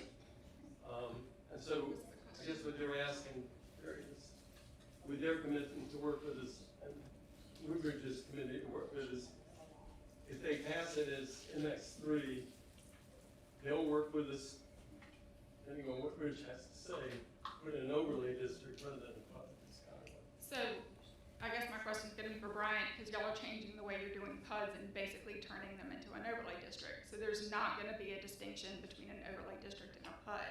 What's gonna be that distinction? So the PUDs still have their own standards within the UDC itself. So there's still the bare minimum standards that's going to be associated with PUDs, BUDs, and ISPUDs, as far as minimum requirements with green space, as far as what those developments, as far as how it's defined now with walkability, mixture of uses and things like that. So the definition of a PUD is still the same. When we're looking at an overlay district, that's when we can specifically get into uses, distances, what's going to be allowed, what's not allowed. So overlay district would be more defined than a PUD as far as standards and uses go. So does the underlying zoning bear much, how much weight does the underlying zoning bear on the PUD? Or Little to none at the moment. Because the PUD zoning itself will be going away, correct? PUD zoning will be going away, but the overlay for the PUD would what still, was stipulated in the original PUD is now considered an overlay district. yeah, that would still be the overlay district for the specific standards of that particular project. Brian, can I ask a question about that real quick? Yes. Overlay district, so the point of the overlay district as we envision it moving forward is not to change the underlying zoning. So if the protection for the residents is that if that project doesn't move forward as intended in the overlay district, it would not be that same zoning forever. It would revert back to the underlying zoning district. Yes, because we have ran across a few PUDs that have expired, and basically the zoning of that PUD or SPUD that has expired is still just gonna be zoned PUD or SPUD with no actual uses because the SPUD itself has expired. So with an overlay district, an actual overlay district, not a PUD overlay district, it would be defined along whatever corridor we put it on or over the properties that we do, and that would stay in place until it's modified within the Unified Development Code. And the protection for the city in that case is that if that overlay district does not come to fruition, or evil developer who buys from kind-hearted Klein Peters decides to put in a nuclear waste facility, we have the protection of the overlay district and the underlying zoning. Yes, that's correct. And Bryant, an overlay district, the way that y'all are envisioning this, not related to a PUD, can or cannot limit uses, or is it just design-based?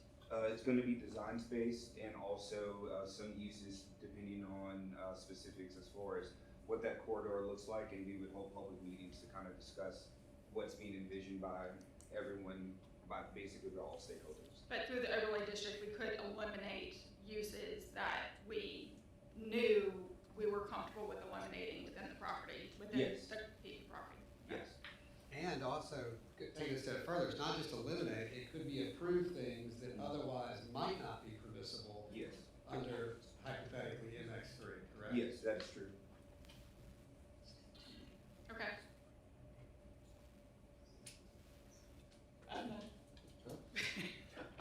Was that a yes? I'm a little hesitant. This is a lot of information at one time. If the option is, I will tell you my preferred option. We are committed to figuring out a way to solve and address the neighborhood's problems and the city's concerns at the same time as we get a zoning assigned to the property. I don't think anybody knows what that looks like yet, so it is still in process. I can tell you my preference would be for the MX4 zoning, and you have our commitment to come back and work on some other form of regulations and overlay district. I know the city will not enforce the deed restrictions. We are open to the deed restrictions, but I know that does not give y'all a very high level of comfort. I can speak from the property owners and say that the MX4 is what we feel like we need, and we are more than happy to work with y'all on other things that we can do to address y'all's concerns.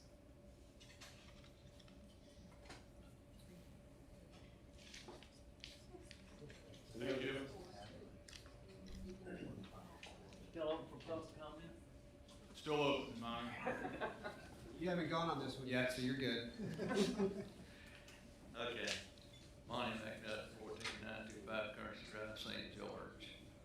I'm here to represent myself personally, but I'm also here to represent the Federation of Greater Baton Rouge Civic Associations. You've heard a lot of concern from the public, and we're here with concerns as well. And we believe that all these concerns can be worked out, and there's no reason to rush into a decision. A rush decision is usually a bad decision. And on top of that, really don't think that's the St. George way of doing things. I've worked with you folks, and I know you want to work with the people. Sounds like the people want to work together with the developer to work things out. So I don't quite understand the rush. Y'all may can explain that in a minute. But I will say this, I've been part of the comprehensive plan, done an excellent job doing these types of things. David's been there. I've seen each and every one of you there at different meetings.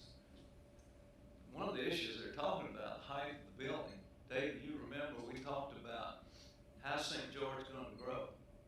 We can't grow out. We got to grow up.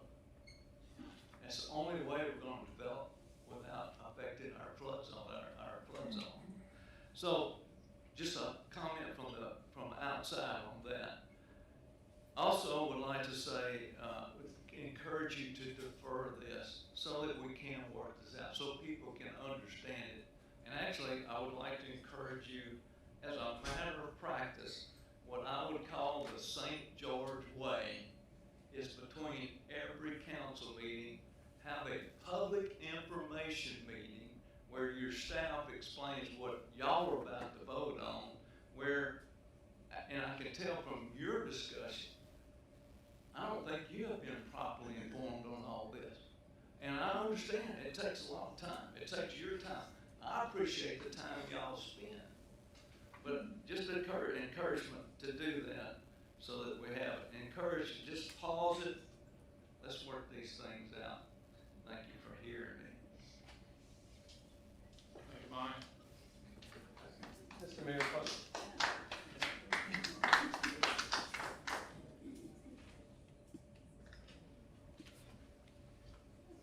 Thank you. I'm Billy Agle. I'm chairman of the Planning and Zoning Commission.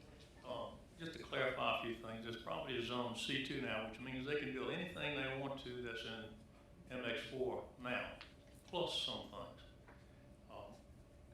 I can understand why they don't want to do a PUD or maybe not want to do an overlay district, because when they do, they got to come for every building they build, they got to come back to a Planning and Zoning Commission meeting to get approval, and back to the council to get approval. Maybe there's a way out of this if you zone it MX4 and limit the height of the buildings to say 65 feet to within 200 feet of residential property. And I'm saying that because there's a power line that I think is 150 foot right away. 150 foot right away. Plus another 50 foot on their property that would restrict it. That would give them 200 foot between the commercial building and or residential property. I don't know of any other way to do it, because what you're doing is you're down zoning their property. They can do anything they want to do right now in an X4. And I hate to see them lose that opportunity to do what they need to do with their property.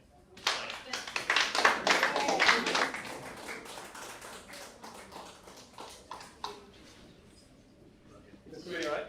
Yep. Hang on, just tell them to get mine. Is it on? Yep. We would accept that with the caveat that we will be back in front of you, resolve the neighbors' issues. If that ain't good enough for them, then we'll have a conversation then. Because we want the neighborhood to be happy. We want it to be what they know will improve their home values and their lifestyle.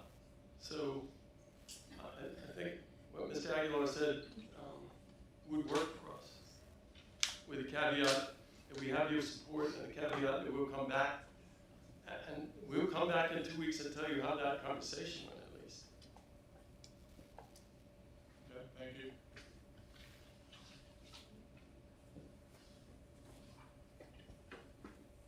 Good evening, Mayor and Council. A couple of things on what's being discussed at the current moment.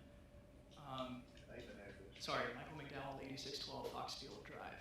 My property actually backs up to this. That's not really what I'm here for tonight, but while we're talking about it, if there's hesitancy among the council to approve something like MX3 with deed restrictions because, or excuse me, MX4 with deed restrictions because it's unenforceable by the city has no greater authority to enforce in MX4 zoning where the developer says, I promise, and then doesn't deliver, right?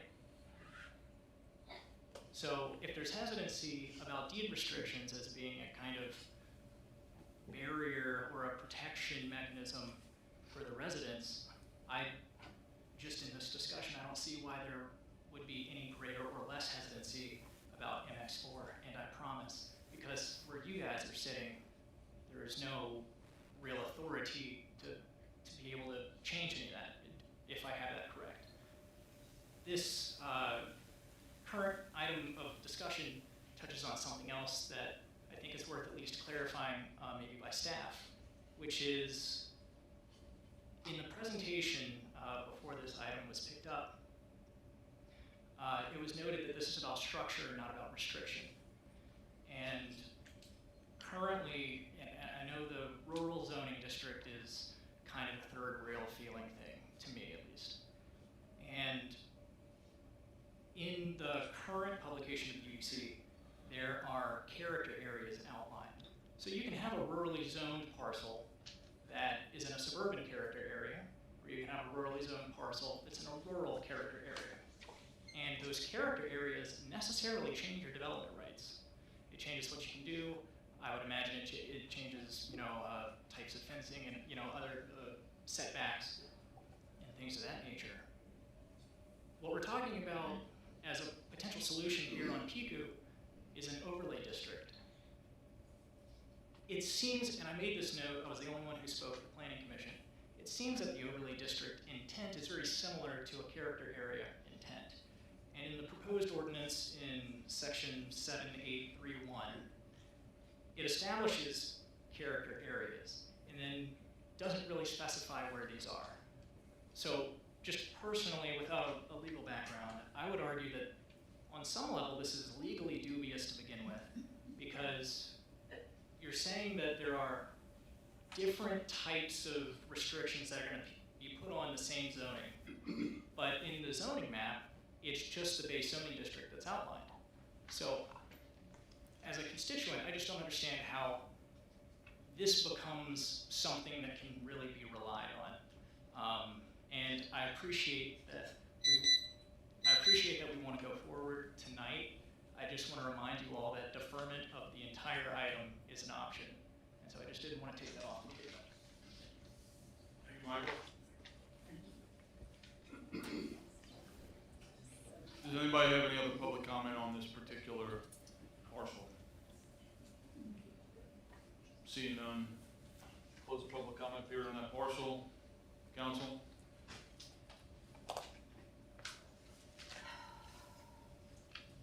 Motion to approve the staff recommendation changes.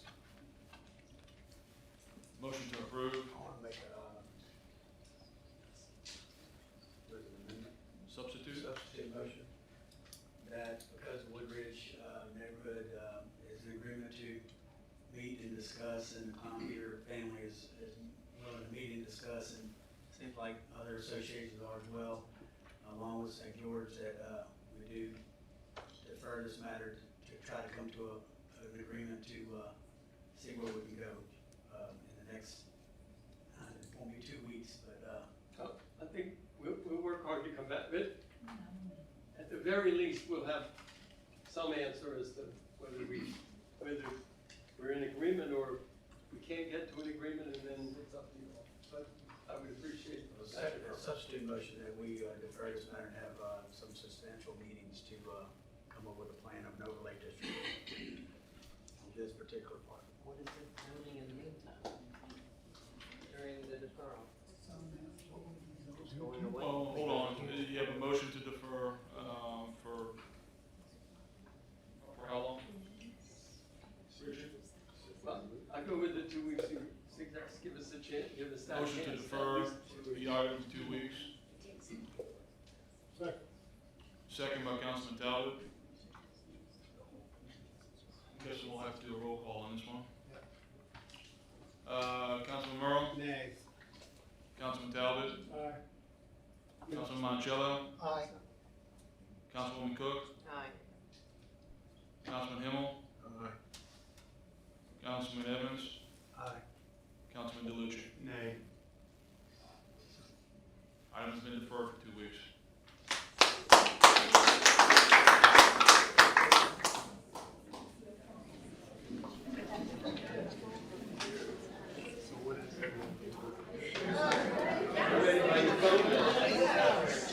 Hold on. Not done.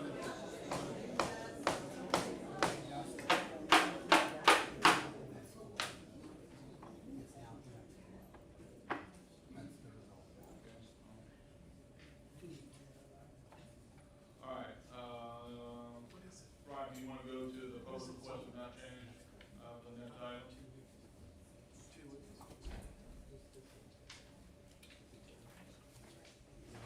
We'll go through the public request of map change for the remaining properties. Did you want me to go through them one by one outside of the one that they just voted on, or? All right, we don't have to worry about that one, so, let's just start with the next one, and we'll take public comment on that one. Okay. Yes, so we'll go to page 2 for the first one.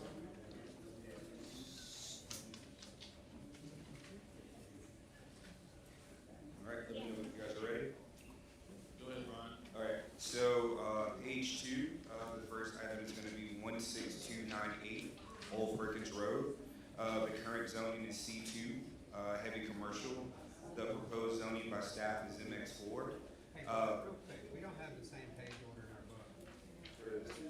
I'm looking at the one. Oh, no, it's a separate package, this is just public comment. That's it.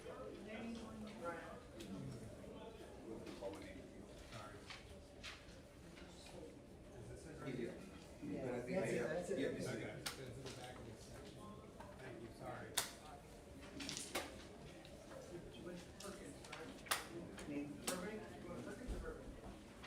This one. Perfect. All right, Brian. All right, so, item page 2 is gonna be the property address is 16298 Old Perkins Road. The current zoning of the property is C2. The proposed zoning, would be a 1-for-1 match, this is MX4. The request, is gonna be for, public request is for B3, which would be industrial. Okay. Did you wanna go over any more, or just go through the whole list? Yeah, we'll open up the public comment period on this item, and anybody here to speak on this particular item. Seeing none, we'll close the public comment period. So we're voting on either the proposed zoning of MX4 or the public request of B3. Mayor, I'd like to make a motion to deny at this time the request for zoning public request for zoning change and to approve, the proposed zoning from staff recommendation, which is to zone it to MX4. All right, so a motion on the table to follow staff recommendations for proposed zoning MX4. Second by Himmel. Any opposition to that? Hearing none. Go with that one. All right, page 3 is gonna be property address 12777 Burbank Drive. The current zoning is C2. Planning staff recommended the proposed zoning to be RC. The requested change is gonna be for MX4. Okay, this is a public item, if anybody's here to speak on this item.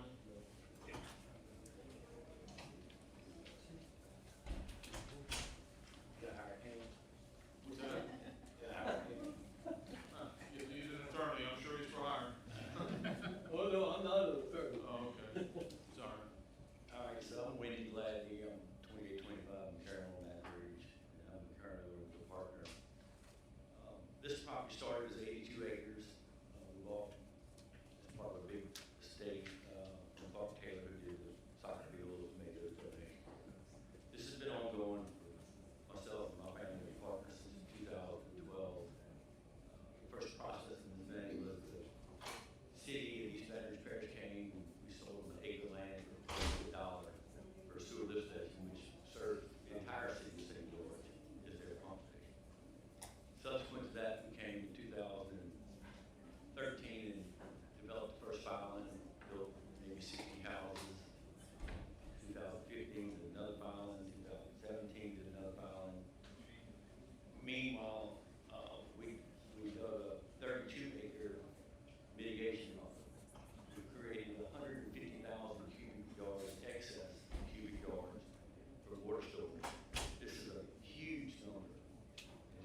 what exceeds this, and this is the last 6 acres of this tract land of this project.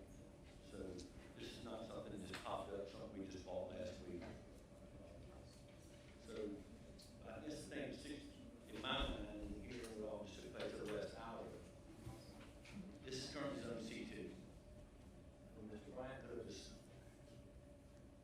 presentation, it said no uses would be removed. To go from C2 to RC, all uses were removed, other than, I guess, staying out there and watching birds come by. This has not been an inactive project. This has been ongoing. We've never slowed down. We've done all our wetland mitigation permits in 3 different phases. So what I don't get is how I can get from C2 to rural conservation. We've had an interesting party come to us, and he met with the mayor back in November to do an indoor manufacturing facility. They were looking for a left turn lane out. The big event for them, even though they have 4 or 5 trucks a day come in, come out, make a U-turn with something they didn't want. So I've been trying to get that resolved, and apparently, I stumbled on this today. Somehow that got changed with the fact that Wendy's gonna do a truck driving, diesel truck driving academy. That's the furthest from any truth. I don't have any prospect, any negotiation, any contract. I've never even had a phone call from a diesel driving academy, okay? So, I'm not sure what took place and how I got from C2 heavy commercial, rural conservation.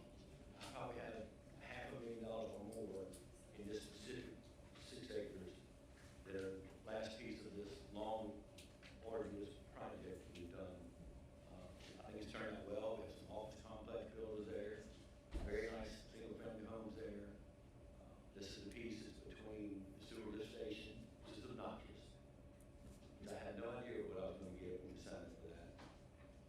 And the lake, 30-acre lake behind it, and Seagan, Highland, and Burbank. So I don't know what else would go here.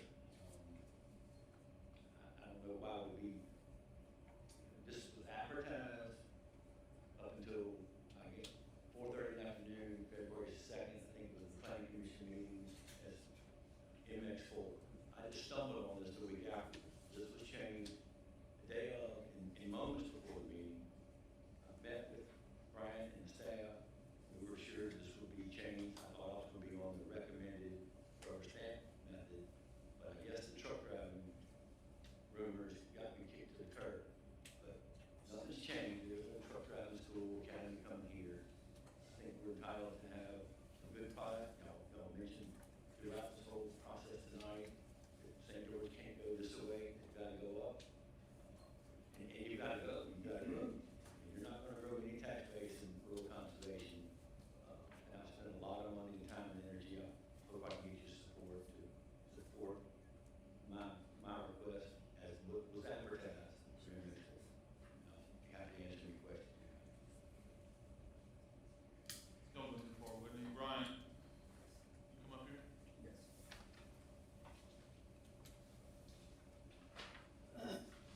You give us some clarity on this. Yes, so the property is currently zoned C2 for heavy commercial. What went into planning staff when we looked at this property specifically, as I mentioned, we looked at existing conditions throughout the city when we were doing our comprehensive plan. A portion of that is looking at stormwater management, what properties were in what flood zone properties were in. This property came up as being one of our conveyance zone. When we went and looked at the property via Google Maps and then drove by in person, we saw the property was about 80% a pond, and it seemed at the time the correct method would be resource conservation, since the property is currently majority being used for stormwater management. So that's where the designation from staff is resource conservation came from. It's from the conveyance zone that's currently in, the fact that it's currently serving as a stormwater pond for the most part. So that's where it came from. After talking to the applicant, he did say that they had some things in place already for the C2 zoning. So that is where the public request came in for MX4, which would be a 1-for-1 match with C2. Now that we know that information, is there an issue with MX4 on this particular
are your There plans is for the no, there property? is no diesel driving. That's what I say, what are your plans for the property? So I had, back in November, I had, who operates an industrial plex, Cloverland, whichever one it was, and he's outgrown his building, they do all indoor manufacturing, they take small pieces of metal, put them together, and sell them all over the country and the world.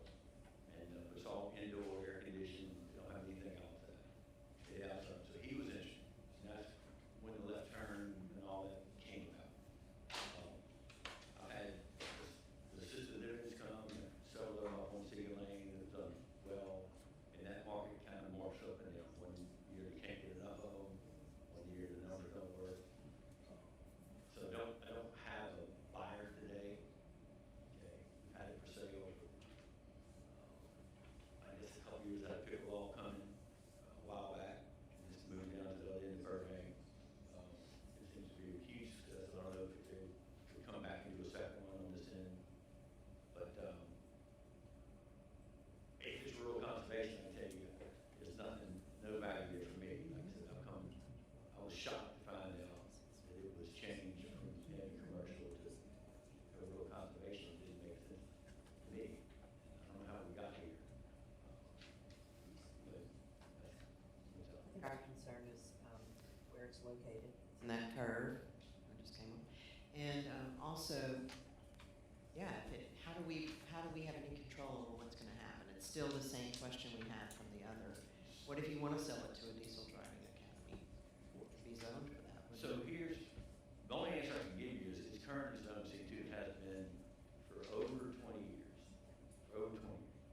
And I downzoned for the single family house, we downzoned for the office, actually, they were in C2, I think, the office was, but the residential we downzoned. So nothing's changed, and it's been there for this time. The only thing that's changed is I've spent a lot of time and energy and effort to make it viable, to make it commercial. You know, make it where someone could do something, whether it's assisted living. So I can't answer your question as to what's coming. I can say if we all knew that, it'd be easy in the world. So like I said, the townhome market at one time, 4 years ago, 5 years ago, was hot, you couldn't get enough federal ground. Here in the last 4 or 5 years, it's just not a viable product. So I don't really have an answer other than what it is today, with what was advertised to become in next door, subsequently changed, and it was changed. As you just heard, they didn't realize what had taken place and what was there. And they were grabbing for flood mitigation. Well, I've created it, so I don't know why I would be penalized. I went and did my part, created excess mitigation. So that's what comes of it. I think there's going to be a control by the building permit side of this government. Just a quick question, you may have said this and I missed it, but what was the outcome of the left turn on? So the parish or the city came back that they were not going to approve my left turn exit. So we offered to do an acceleration, same thing you used to do on the interstate, same thing you used to do a lot of left turns, as opposed to going to make a J turn and U-turn. They want me to go down around the curve and do a bump out to where probably you can't make a U-turn around the corner or any place. No, because the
is more so closely related to the neighborhood commercial.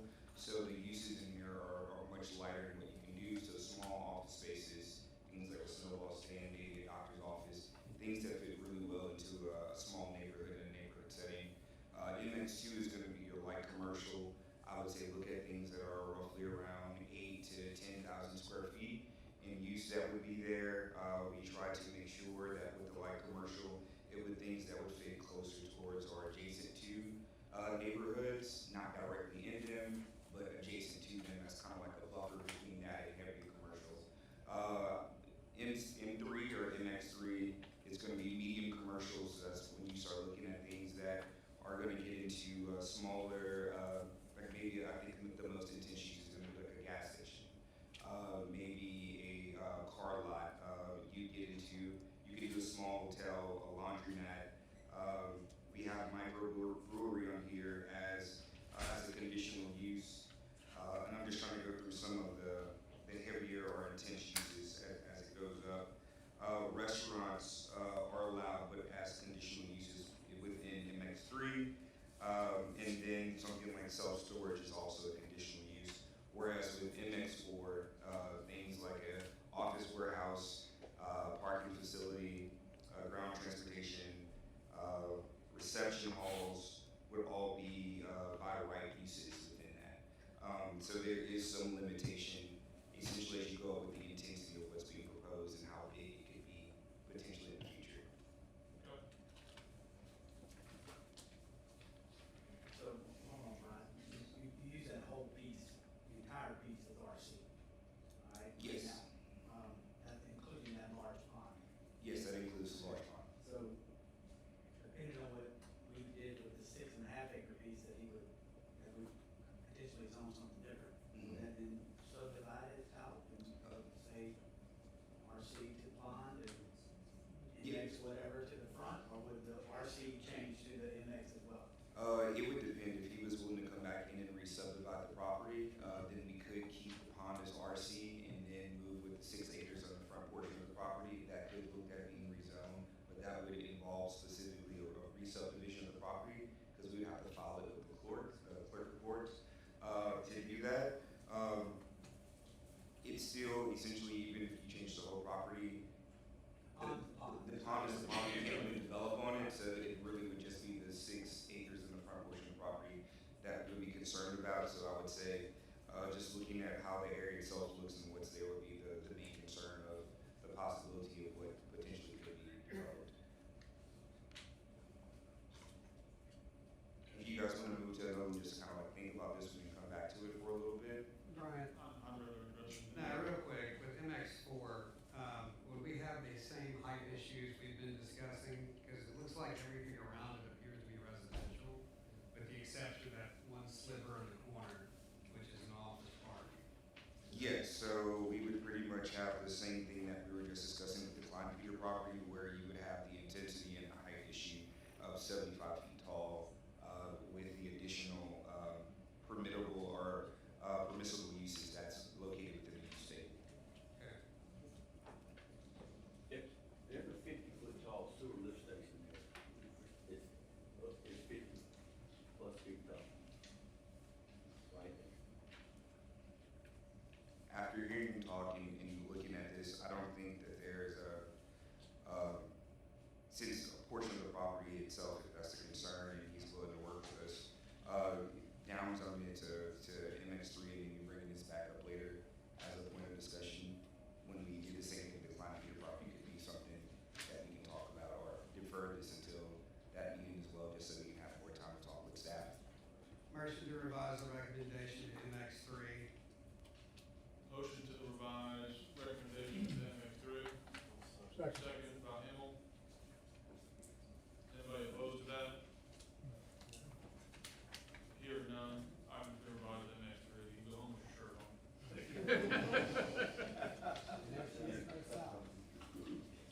All right, we're on into 8:30. Well, we can move. Okay, so the next item is going to be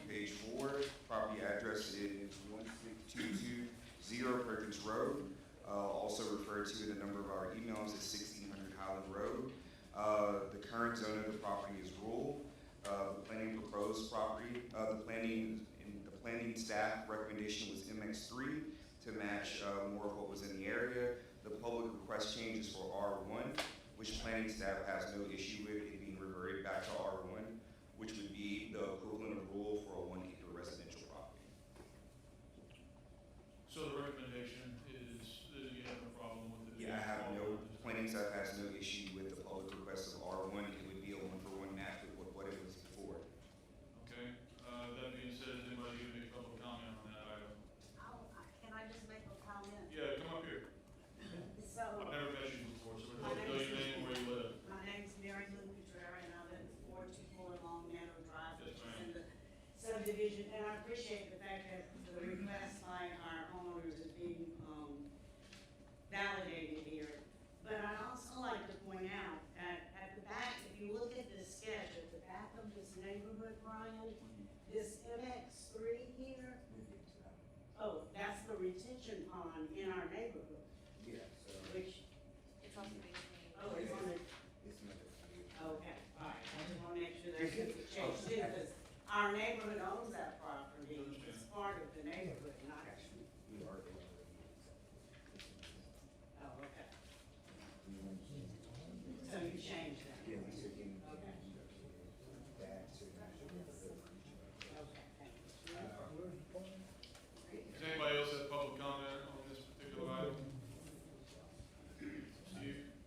Losby? Yes. I appreciate I appreciate staff, looking at this and going to R1. As I had talked earlier, if you look straight across the street, you have at least 2 MX4 properties. I did write a public letter on that, and it's not reflected in this, even though I did get a letter from planning that said it was put into the public record. It is. Those two, okay, to make this list, so there are 2 MX4s there, one's a completely undeveloped lot, and one's already zoned office. And so if we want to be consistent with zoning, not existing, to go for undeveloped MX4, we've already had a long discussion tonight about the MX4. Okay, and then the other one is an office, and to have it go from an office to MX4. Okay. Again, All right, thank you. Anybody else for public comment on 16000 Highland? Seeing none, close the public comment period.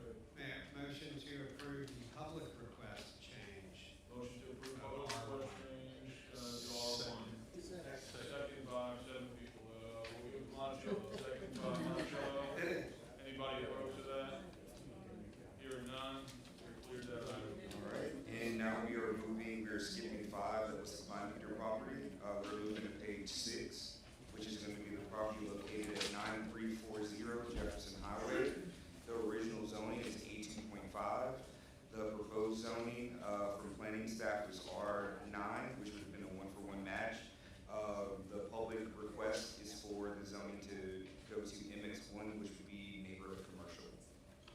Okay. Planning staff has no, no quorums with this being MX1, as it is somewhat adjacent to it, but also gives us more commercial property within the city of St. George. Okay. Does anybody here make public comment on 9340 Jefferson Highway? Seeing none, we'll close the public comment period on this item. Motion to approve the public request change to MX1. Motion to approve public request change to MX1, second by Talbot. Any opposition? Hearing none, item moved. All right, the next item is going to be on page 7, with the second portion on page 8. Those two should be taken together. On page 7, you'll see it's the property located at 19400-19500 Highland Road. The property is currently zoned rural. The proposed RC zoning the proposed zoning by planning staff was RC, which would be resource conservation. The request from the applicant, or I'm sorry, not the applicant, the request from the public request is if you switch over, they recently did a re-subdivision of the property. This is going to be, as most of you may know, this is Deep South Crane's property. Their property that fronts fronts off of Airline is currently zoned what would be B3, which is industrial. The portion behind that, that's going to be on your pages here, on page 8. Right back there on page 8. The portion of the property that's going to be track DSCR-2 is currently being used. So the existing use of the property is Deep South Crane. They're already using the property as industrial, so B3 would be consistent with the use of the property. And then the front, the other portion of the property, which is going to be track DSCR-3, that fronts off of Highland now, is going to, the request is going to be for B2. Okay, is there anybody from the public to speak on this item 19400-19500 Highland Road?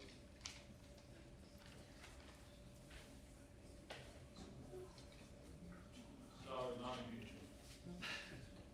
Money back up 1495 Courtesy Drive, St. George.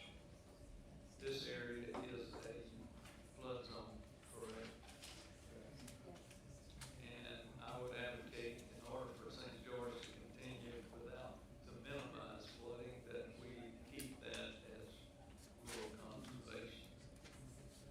Without that, we're tending to flood other houses. So I would encourage you to keep it at that. Thank you. Somebody else? Mike Roberts, 1877 Burton East. Our property right across Woods Creek from the section that they want to have at E3. I wholeheartedly agree with that. That all floods. 2016, all the way to Highland. I just wonder what we're going to do with that. So as I understand the E3, that's car dealerships, automotive, service centers, that kind of thing. So I would worry also about flooding with those types of facilities, whatever we get, picked up. That's my biggest worry with it. There's already a lot of sound and everything else when we talk about lights from a dealership or something like that. That gets even worse. So that's all.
like it's a rezoning for everything, instead of, because there isn't necessarily a one-to-one, but this to me is crazy that this would go to B3 without more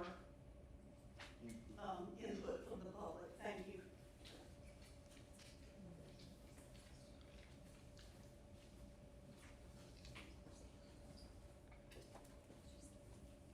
My name is Michael Greasy, and I'm here. I work at Deep South, and family members are here at Deep South as well. I live at 7760 Willowbrook Boulevard, City of St. George.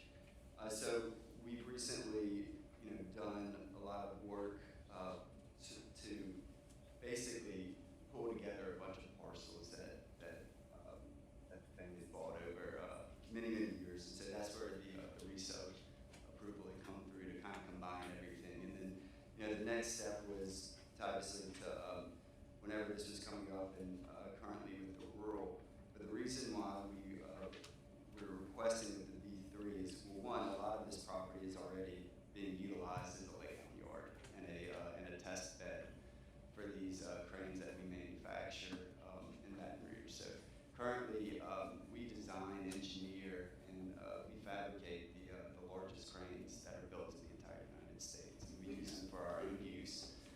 We employ about 900 people. Currently,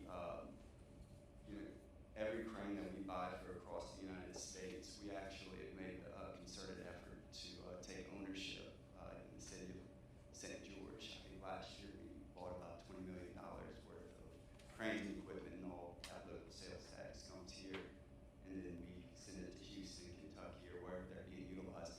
So we're a big employer in the area.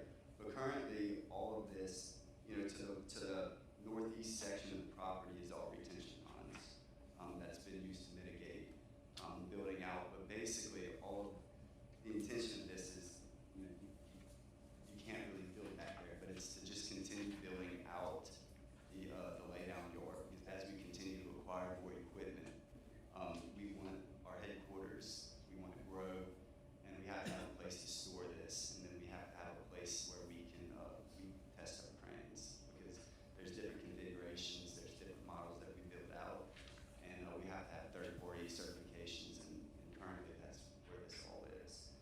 This section to B2, which is what fronts Highland Road, that's, we don't currently have any plans. We've discussed over the years of building an access road, some sort of a gravel road to give us access and get our 18-wheelers off of Airline, because we don't have a turning lane and pulling in and out of traffic. 60, 70 miles an hour is probably not the safest thing. We've discussed that over the years. Also, consistent with the rest of Highland Road, that's a higher part of the property that could be usage to, for different retail or commercial down the road. But there's no current plans. We want to, this isn't an investment property. This is to continue to grow the Deep South. So just a quick question. So the change in zoning to B3, you're already essentially using that area as a laydown yard. This is to expand the laydown yard? That's, if you go to B2, technically there's not outdoor storage. That's why I refer to B3, correct. That's why So the parcel of land that you have the plans for now, that connects to Highland. Yes. I guess, is that where the well bow is right there? And kind of. Yes, that's the higher. Yeah, if you look on the back side, that's the. That's where the horse is. So. That's where the restore. On the back page, I'm looking at the two lots. Your B3 is where that's where your company is, and that's where your laydown yard is and all that. Current, but it's zoned rural right now? It's And you've been in business how many years? 1968. And how did it stay rural with a heavy industrial manufacturing plant? Well, so there 40, is 50 years. where the industrial fabrication buildings are, and the main office buildings is industrial, isn't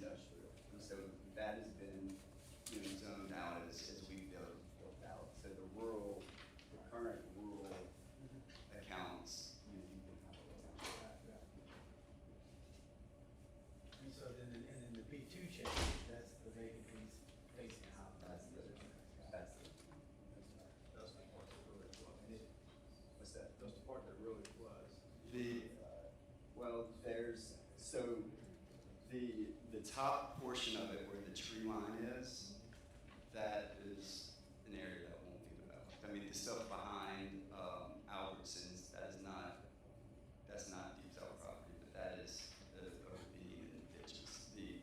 Where the horses and that kind of stuff is, that would,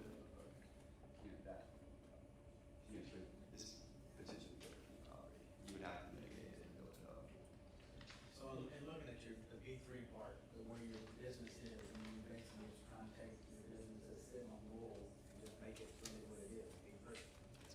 The other, which is vacant, you don't have any plans for it, not for sale. You're attempting to take it from rural to B2, which is in normal times, weekly, monthly meetings, if something wanted to be changed with this and you had a design for it, you had somebody who's gonna buy it, and you wanted to build something on it, you would come to the planning and zoning and say, hey, here's what we're planning on doing. We wanna change this from rural to B2 or explore or whatever we're talking about, in this case B2, and then it would be approved or denied, but typically changing a zoning, especially upwards, just for really no reason, because you're not planning to do anything with it right now. I mean, I'm kind of looking at the thought of the B3 part, because that's your business, and you're making that B3 for this, remaining designated as rural until the time there's something needs to be done with it, or you want to do something with it, and you attempt to rezone. I mean, typically, how would you think? Pretty sure. I think part of it was, yes, we're here, and Okay, there's so a lot of we're here, so change. you might as well just make the change. And I think the B2 is, if you look up and down Highland Road, that's Is that like the designation? that's the tip. I mean, it's all retail. The Lipsy building there, new warehouse building. Brian, I know you may not know, but what's the Lipsy zone? I think the Ellipses is B1. I would have to double check, but I want to say it's B1. Or Elon Place? I mean, Whatever. It's not about Jesus, Richard. it can be zoned anything. Those are one of the ones I choose. So if you have visual,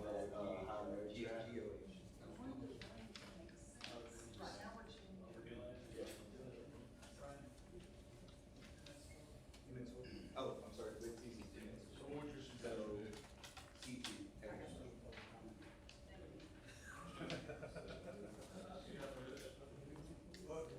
No problem, for order, I do not.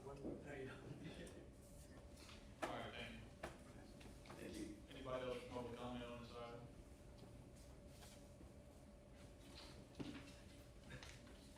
Go ahead, Lonnie. Just quick, there's no reason he couldn't do what he's doing right now with RC, correct?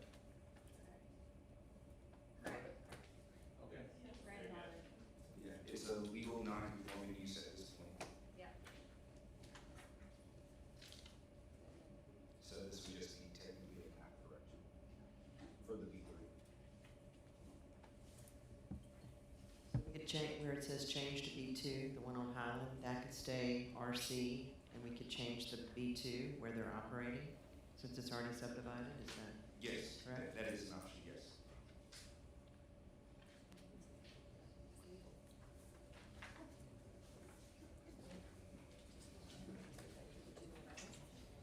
I'm sorry, I missed that suggestion. The suggestion was, B2 would be rural property that's on Highland, and just change the one where you're operating, B3. But leave the one on Highland as rural. And then we can come back. That's when right. it's- I think that's better. okay. Any other public comment on this item? Lonnie? No, you good? All right, we'll close the public comment period this time, council. Motion to change where it says change to B2 on track, is that one? On Highland Road, we'll leave that as rural or RC, and change the track where they are operating to B3. Yes. To B3? I'm sorry. Yes, that's where they're currently operating. They're grandfathered in already as rural, we're just correcting it to B3, which is what it's operating as now. For clarification, they are grandfathered in, but a grandfathered use can be expanded.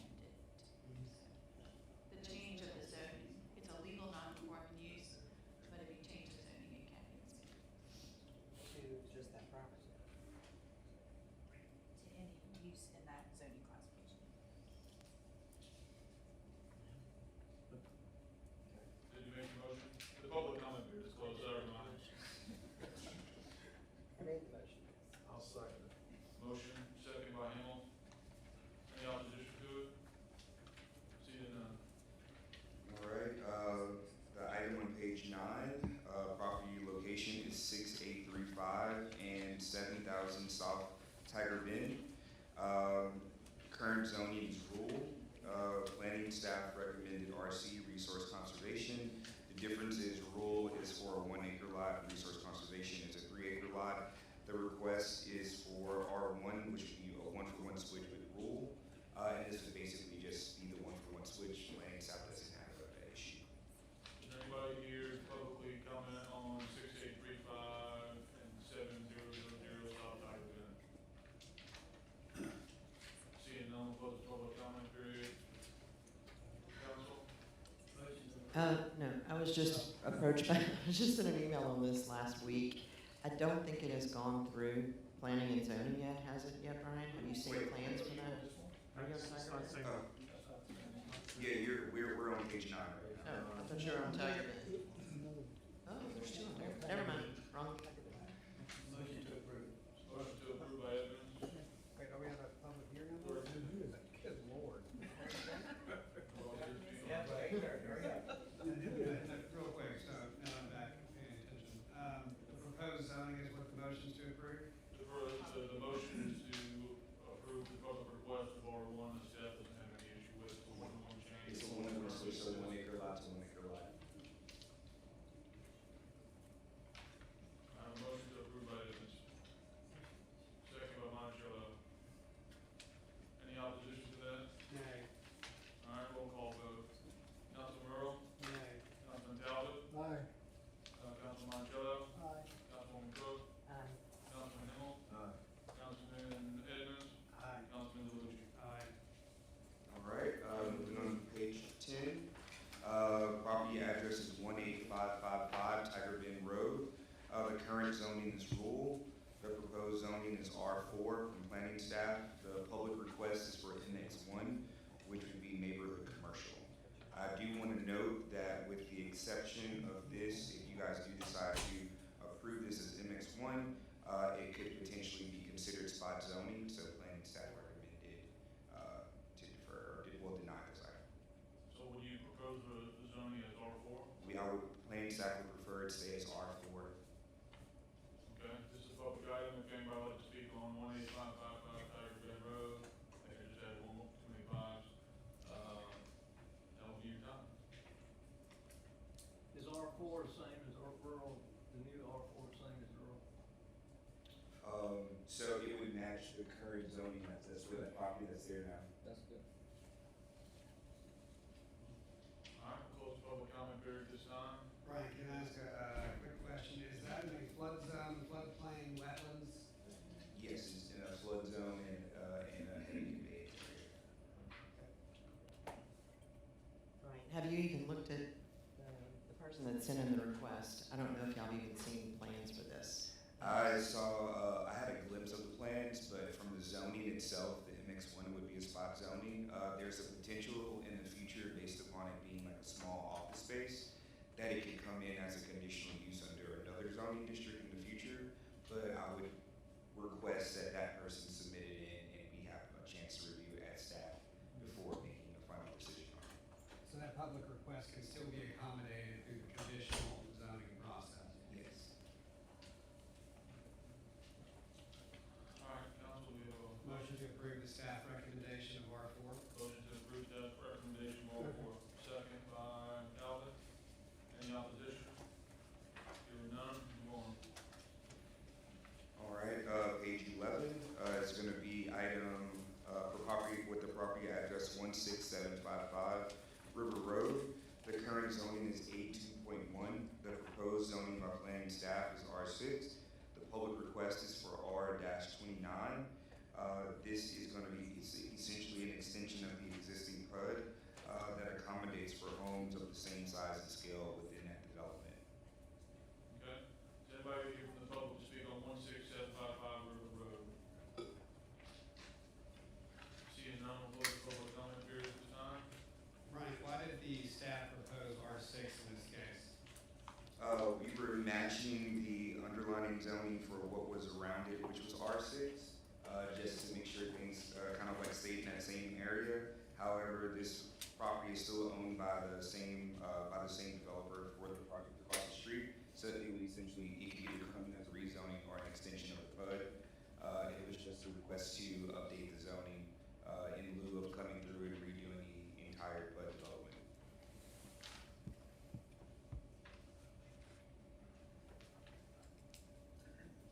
Essentially, the lot size is still matching what's in that PUD development, what's considered safe in Atwater. And Atwater, which is right below it.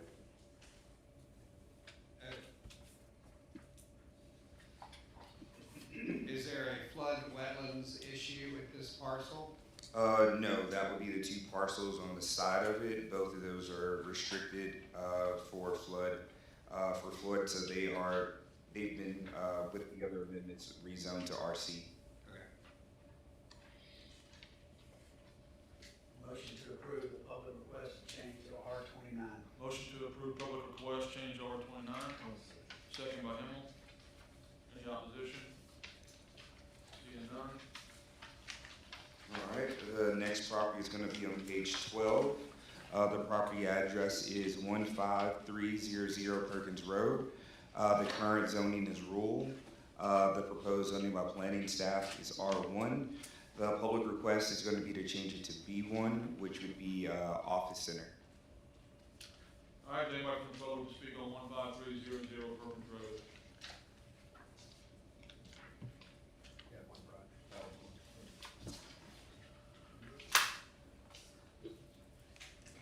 Mayor, Council, Steve LeJohn, 1813 Greater Drive, St. George.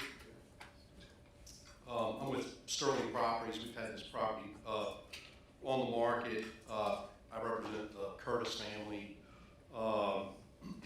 It's actually a 2.3 acre site at the hard corner of Perkins and Piku. It has been zoned rural.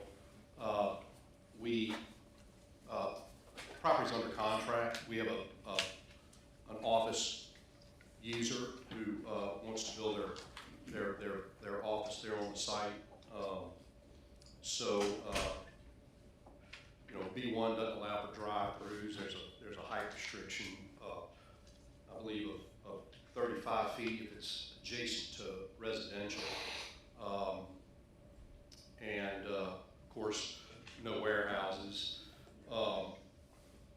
Buffers and landscaping, the plan is to build their own personal office, so it's not some spec office to lease out. No heavy commercial use. I think historically, if you look at the Bluebonnet overlay, for example, office developments make really good neighbors. They're Monday through Friday users and gone by 5 o'clock or 6 o'clock typically. So, it's not like it's a speculative rezoning request. We actually have a user in place. Yeah, and R1, I believe, really just allows for one house per acre. Is that right? I think one residential unit per acre. Yeah, 1 unit per acre, one residential unit per acre. Yeah, so, I think the likelihood of somebody building a home on the corner of Perkins and Piku with the widening and the new interchange is probably unlikely. So we respectfully request you guys approve the B1 zoning. All right, thank you. Anybody else with public comment on this? They won't disappoint you. This is certainly outside all that area is residential, and I would respectfully ask that it remain residential. And it go through the normal process as we've all discussed earlier to get the neighborhood and more people input. It may be time to work things out, work with them. So it's carrying an industrial section from the other side of Perkins to the south side, and it's really destroying the character of the area. So I would request that you keep it R1. Thank you. Thank you. Come on, Joe. Been waiting. Hold up, Ms. Lorraine. Our comments earlier, do they still hold up? We just said earlier when we were that you make those comments. Well, I think your wife makes a mistake. Well, she did too. She did a better job than you did. You should have her back up. Thank you all. I'm gonna skip the first part of what I said earlier, and I'm gonna get down to, the meat and potatoes of, this particular corner. The document institutes, mass rezoning of all properties in St. George, most without the knowledge of the general public or neighboring property owners. This particular property that we're talking about right now in Piku and Perkins is rural. It's been a single-family residential home. Ms. Curtis and I have talked many times in the past. I think she passed away in either '09 or '14, I don't recall. But, you know, she helped us to maintain residential in this area. And when Jamestown was being developed, we worked with the Alvarezes and other homeowner associations and our council people back then. She was helping us with that particular product in order to maintain residential as best as possible in our area. So this particular property and the map that it's showing it, I think the map was actually showing a larger piece of property than it actually is, and it encompasses also the Josh Gilbert property next door to it, so we may want to check that map again. But we're against being, you know, president of Homeowner Association, we are against this particular rezoning. Rezoning B1, commercial. This is the only meeting that we're having. We don't have the normal meetings to express our differences and our opinions. And we've worked so hard to maintain residential on Piku and the south side of Perkins. North side of Perkins, you know, we know all about that, and it's going to be commercial from here on out. From the power lines on Perkins Road all the way down to Gulf Coast Bank toward the St. George Fire Station. All of this is residential, and it's been residential.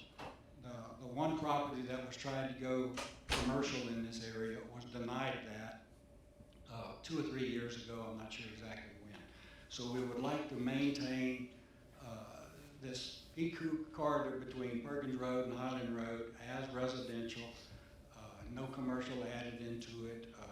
Otherwise, we're going to start seeing more and more properties that will be developed into commercial entities. And it's going to take away from the character and the integrity, the well-being of our residents and our citizens here. We need to put residents at the priority at the top. Not to take away from businesses and all, but we want to protect their interests and their rights. And the more commercial entities that we have mixed in with residential, you know, the more hardships for those people that are living in that area, and their quality of life has changed. So I'm going to just ask if you would please deny this particular request and allow it to stay rural residential property. Thank you. Anybody else propose to comment on this item?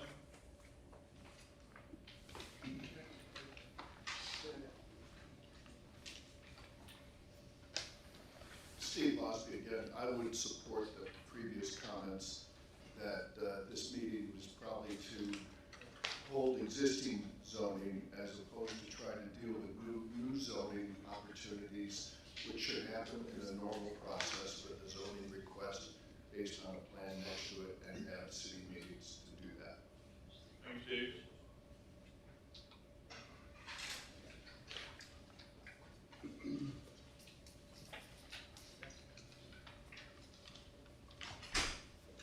My name's Mark Curtis, and the property has been in my family for 63 years. I know Mildred Curtis well, because she's my mom.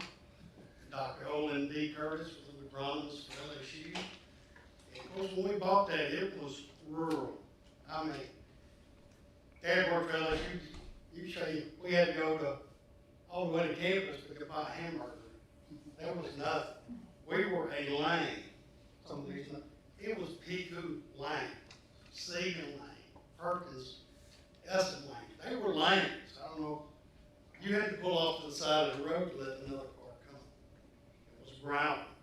Me and my best buddy Lee Dunlap that sold 13 acres that's been developed. We had a tree house built over on top of Piku Lane. We could look down, cars going up and down the road. Things changed. They paved that road. It's not a neighborhood, it's a road. Then they came back and took more land from us. That's why we don't have 3 acres because of Piku.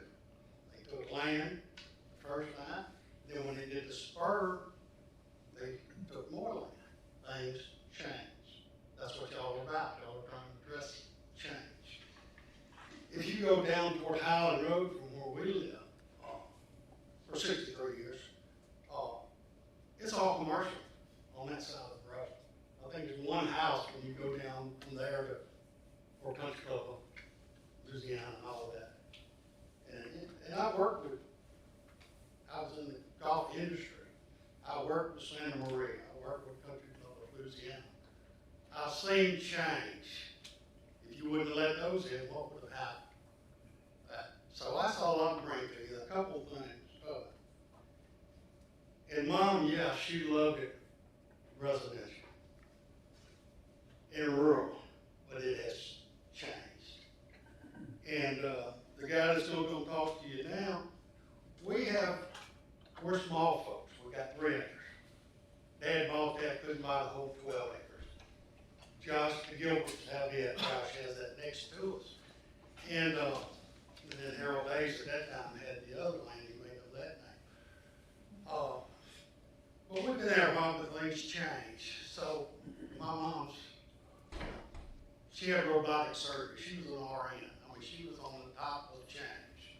So just things change, and I understand where these neighbors are. But I still want to see Highland Road, Piku Lane. I'm in a homeowner association. In B1, it's not a neighborhood. But we look hard. We're not trying to be there, but when we've got Steve involved, the main thing we said, we want something we can be proud of, and the neighbors would like.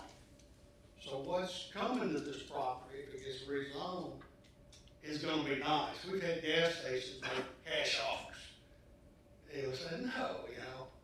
So we've had cash offers for these fly-by-night people, and we haven't even talked. So I just want to say, you know, change happens. Thank you. He's not the next one. He's had his turn already. Quick question. You need to limit. Quick question. Last one, Lonnie.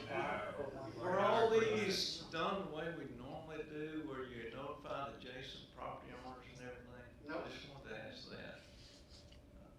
For all these changes? This was a comprehensive plan, so it follows different rules. As the 19th JDC told me, in a case involving East Baton Rouge Parish, a comprehensive land use change doesn't function the same way as a regular planning and zoning issue. And I was on the losing end of that case. So as a member of the Comprehensive Planning Board, I have not seen and reviewed all these. Just a comment. Thank you. There he is. There's the next one. How you doing, Mr. Mayor, and council? Dwayne Mizell, 1005 Claiborne Road, Highland Lake subdivision. As much as I appreciate the sentiments against this and living on Highland Road area and protecting the integrity of that area and what the reason why we all live there, I can agree and reflect the same sentiments. I've been driving past this location for 12 years since I've lived in that neighborhood, going to my office, and I'm an owner of Stewart & Company General Contractors, commercial general contractor company here in Baton Rouge. Over the years we've continued to grow and outgrown our current location in Industrialplex. I've had my eye on this location for an extended period of time, mainly for the convenience for me to within my 7-mile radius of how I operate with my kids at St. George.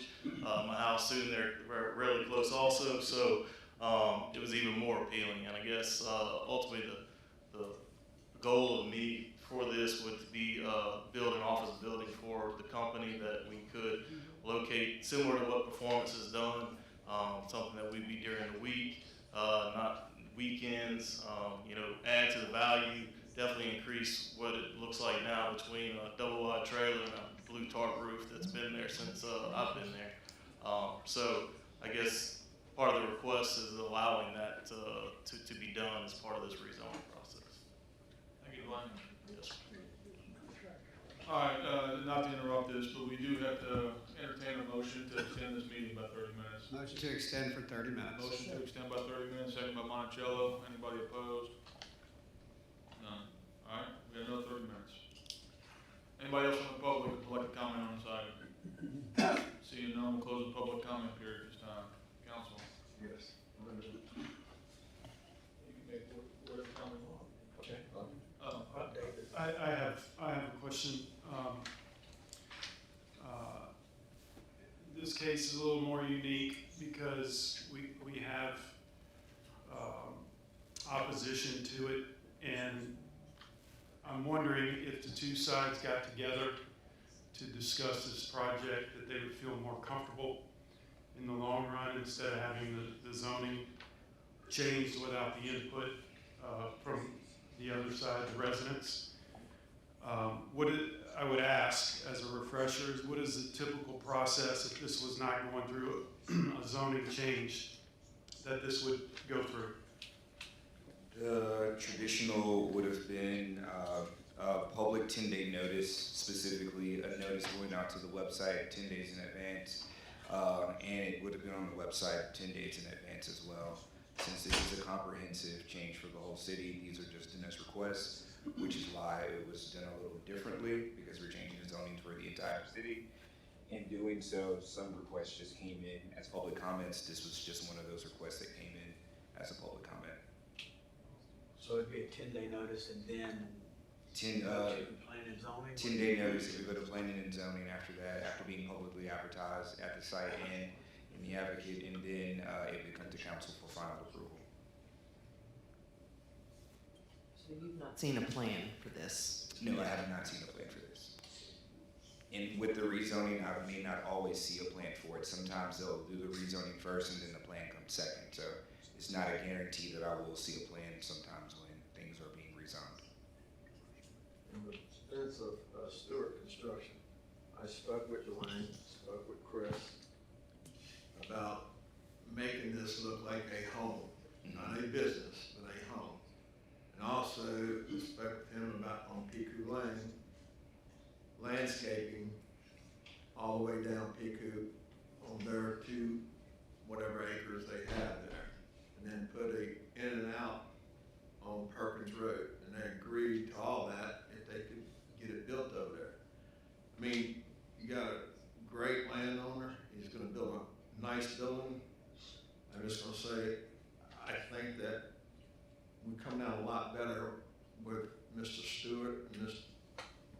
Dwayne, put this building over there and making it look like we want it to look. And he's a type contractor who will come to us and say, here's our plans. Is there any changes y'all wanna make? So that's my point of view, and I've spoken this before. Thank you.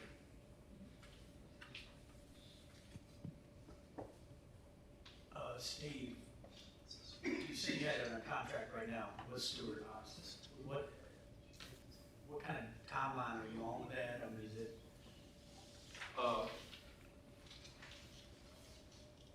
In a typical scenario, you would do this very same thing, whether it's Baton Rouge or us, and you would go to planning and zoning, and what else does it entail? Do you have to have a set of plans, Yeah, no, concept plan? So we're under contract, I mean, really, this was sort of the final step, you know, and, I mean, they're ready to close and then, but. Y'all don't have plans yet? That's what I'm kind of getting at. Was that something that you were moving pretty fast with? Yeah, they're just gonna close on the property and then get their, you know, get their site plan together. And then that has to be permitted, has to be approved? That's correct. St. George? Yep. Parking and turn lanes and ins and outs and landscaping and the whole bit, right? Right. see any issue of running it through planning and zoning like a regular situation. Or to kind of have all that and then move forward the traditional way with this. Since, like David said, there is some negative opinion with it.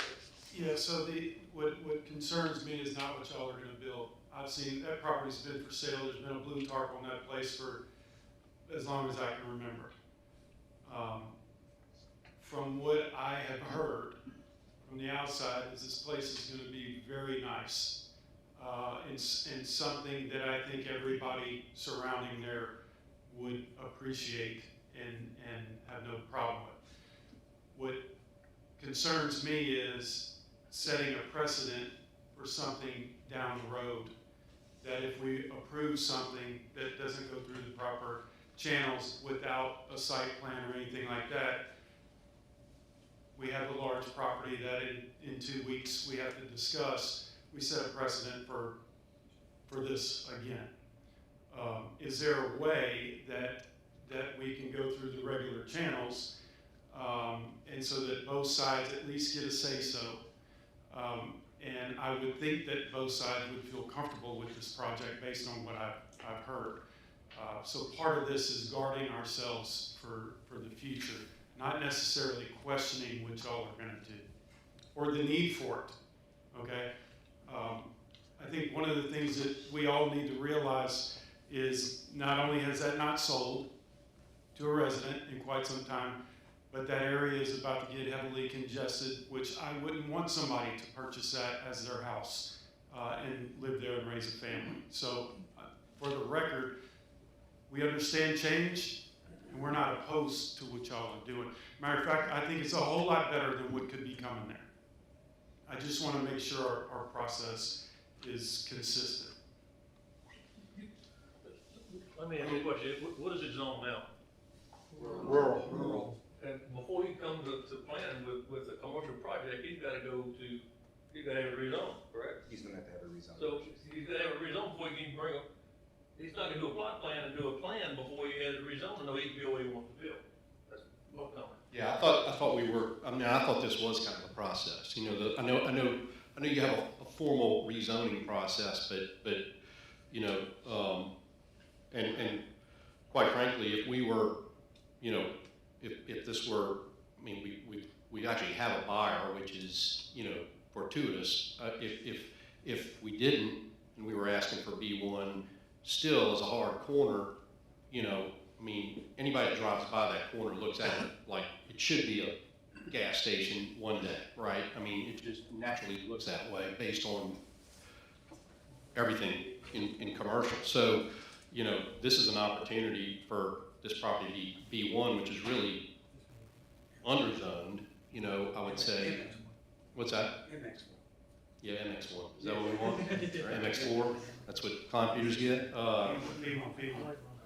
So, you know, I mean, I feel like we're going through the proper, you know, and I can't really speak for Dwayne, but I'm sure, you know, if you want to share once they have plans, you know, with the neighborhood or whatever. I mean, I know the kind of guy he is, and you know, I'm sure he'd make that commitment, you know, to make everybody comfortable. I mean, I think B1 is I think to your point, you know, is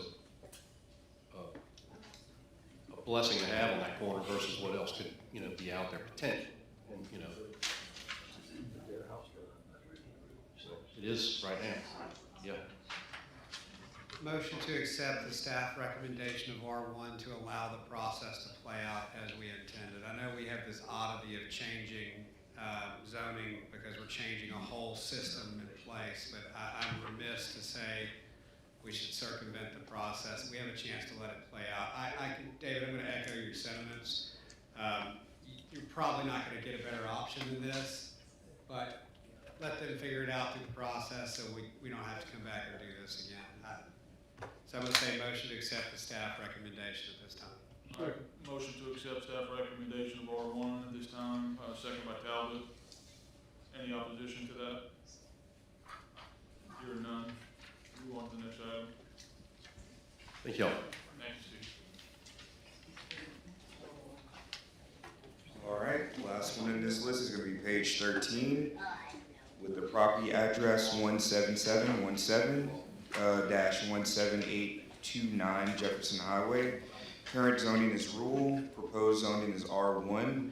The proposed public request is for MX1. This is one that leads more so into the comprehensive plan from the planning perspective with MX1. So we were looking for commercial nodes in areas. This adds into commercial nodes in some of the areas that we were looking at. Okay, is anybody here to speak on this item? Seeing none, we'll close the public comment period. Motion to approve staff recommendation. Motion to approve staff Second. recommendation, second by Talbot. Any opposition? Hearing none, that item is approved. Mayor, at this time, I'd like to make a motion to accept any of the remaining changes that the Planning and Zoning Department have recommended. I know there's a more comprehensive plan. These were just the outliers. But to accept the recommendation to change the zoning designations as recommended by staff. Motion to accept the remaining staff recommendations, as well as the overall item, correct? Correct. Is there a second on that? Second. Second by Talbot. Any opposition? Hearing none. Move on that. All right. Other business announcements, city council meeting, next one scheduled for Tuesday, May 12th, 2026 at 5 p.m. City council meeting Tuesday, May 26th, 2026 at 5 p.m. Board of Adjustment meeting Monday, May 4th, 2026 at 5 p.m. Planning Commission meeting Monday, May 4th, 2026 at 6 p.m. Zoning Commission meeting Monday, May 4th, 2026 at 6 p.m. Administrative hearing Friday, May 15th, 2026 at 9 a.m. And last but certainly not least, St. George Community School System amendment voting is on Saturday, May 16th, 2026. Early voting is May 2nd through 9th. We certainly appreciate your approval of Amendment 2. Yes on Amendment 2 gives us our community school system. Council, do I hear a motion to adjourn? Real quick, I'd like to make one statement since we saved some time right there at the end. All right. I want to say that a lot of what tonight is about and a lot of these zoning changes and planning changes are the result of the poor planning that we got from East Baton Rouge that we inherited, that we're now trying to shore up, resolve, correct, hopefully not repeat the mistakes of the past with EBR Parish's poor planning. I'd be remiss if I didn't remind you the same system has happened with our school system as well, where we've been neglected for decades. That's why we don't have enough schools in our area, because they didn't build them out here. So part of the school system vote is to return our tax dollars to our community school districts. The opposition can say whatever they want, but what they can't say is neighborhood school districts are not successful. All research indicates going to the school in your neighborhood improves grades, improves attendance. We're better stewards of your tax dollars, and we're proving it every time we have a meeting. So May 2nd through the 9th is early voting. May 16th is voting. This is the last thing you got to vote on for St. George as an entity to move us forward into the future. Oh, it has to pass statewide, so please tell your friends and family, anywhere you can find them in the state, to go vote. Thank you, Councilman. Do I hear a motion to adjourn? Motion by Talbot, second by Himmel. Anybody opposed? If not,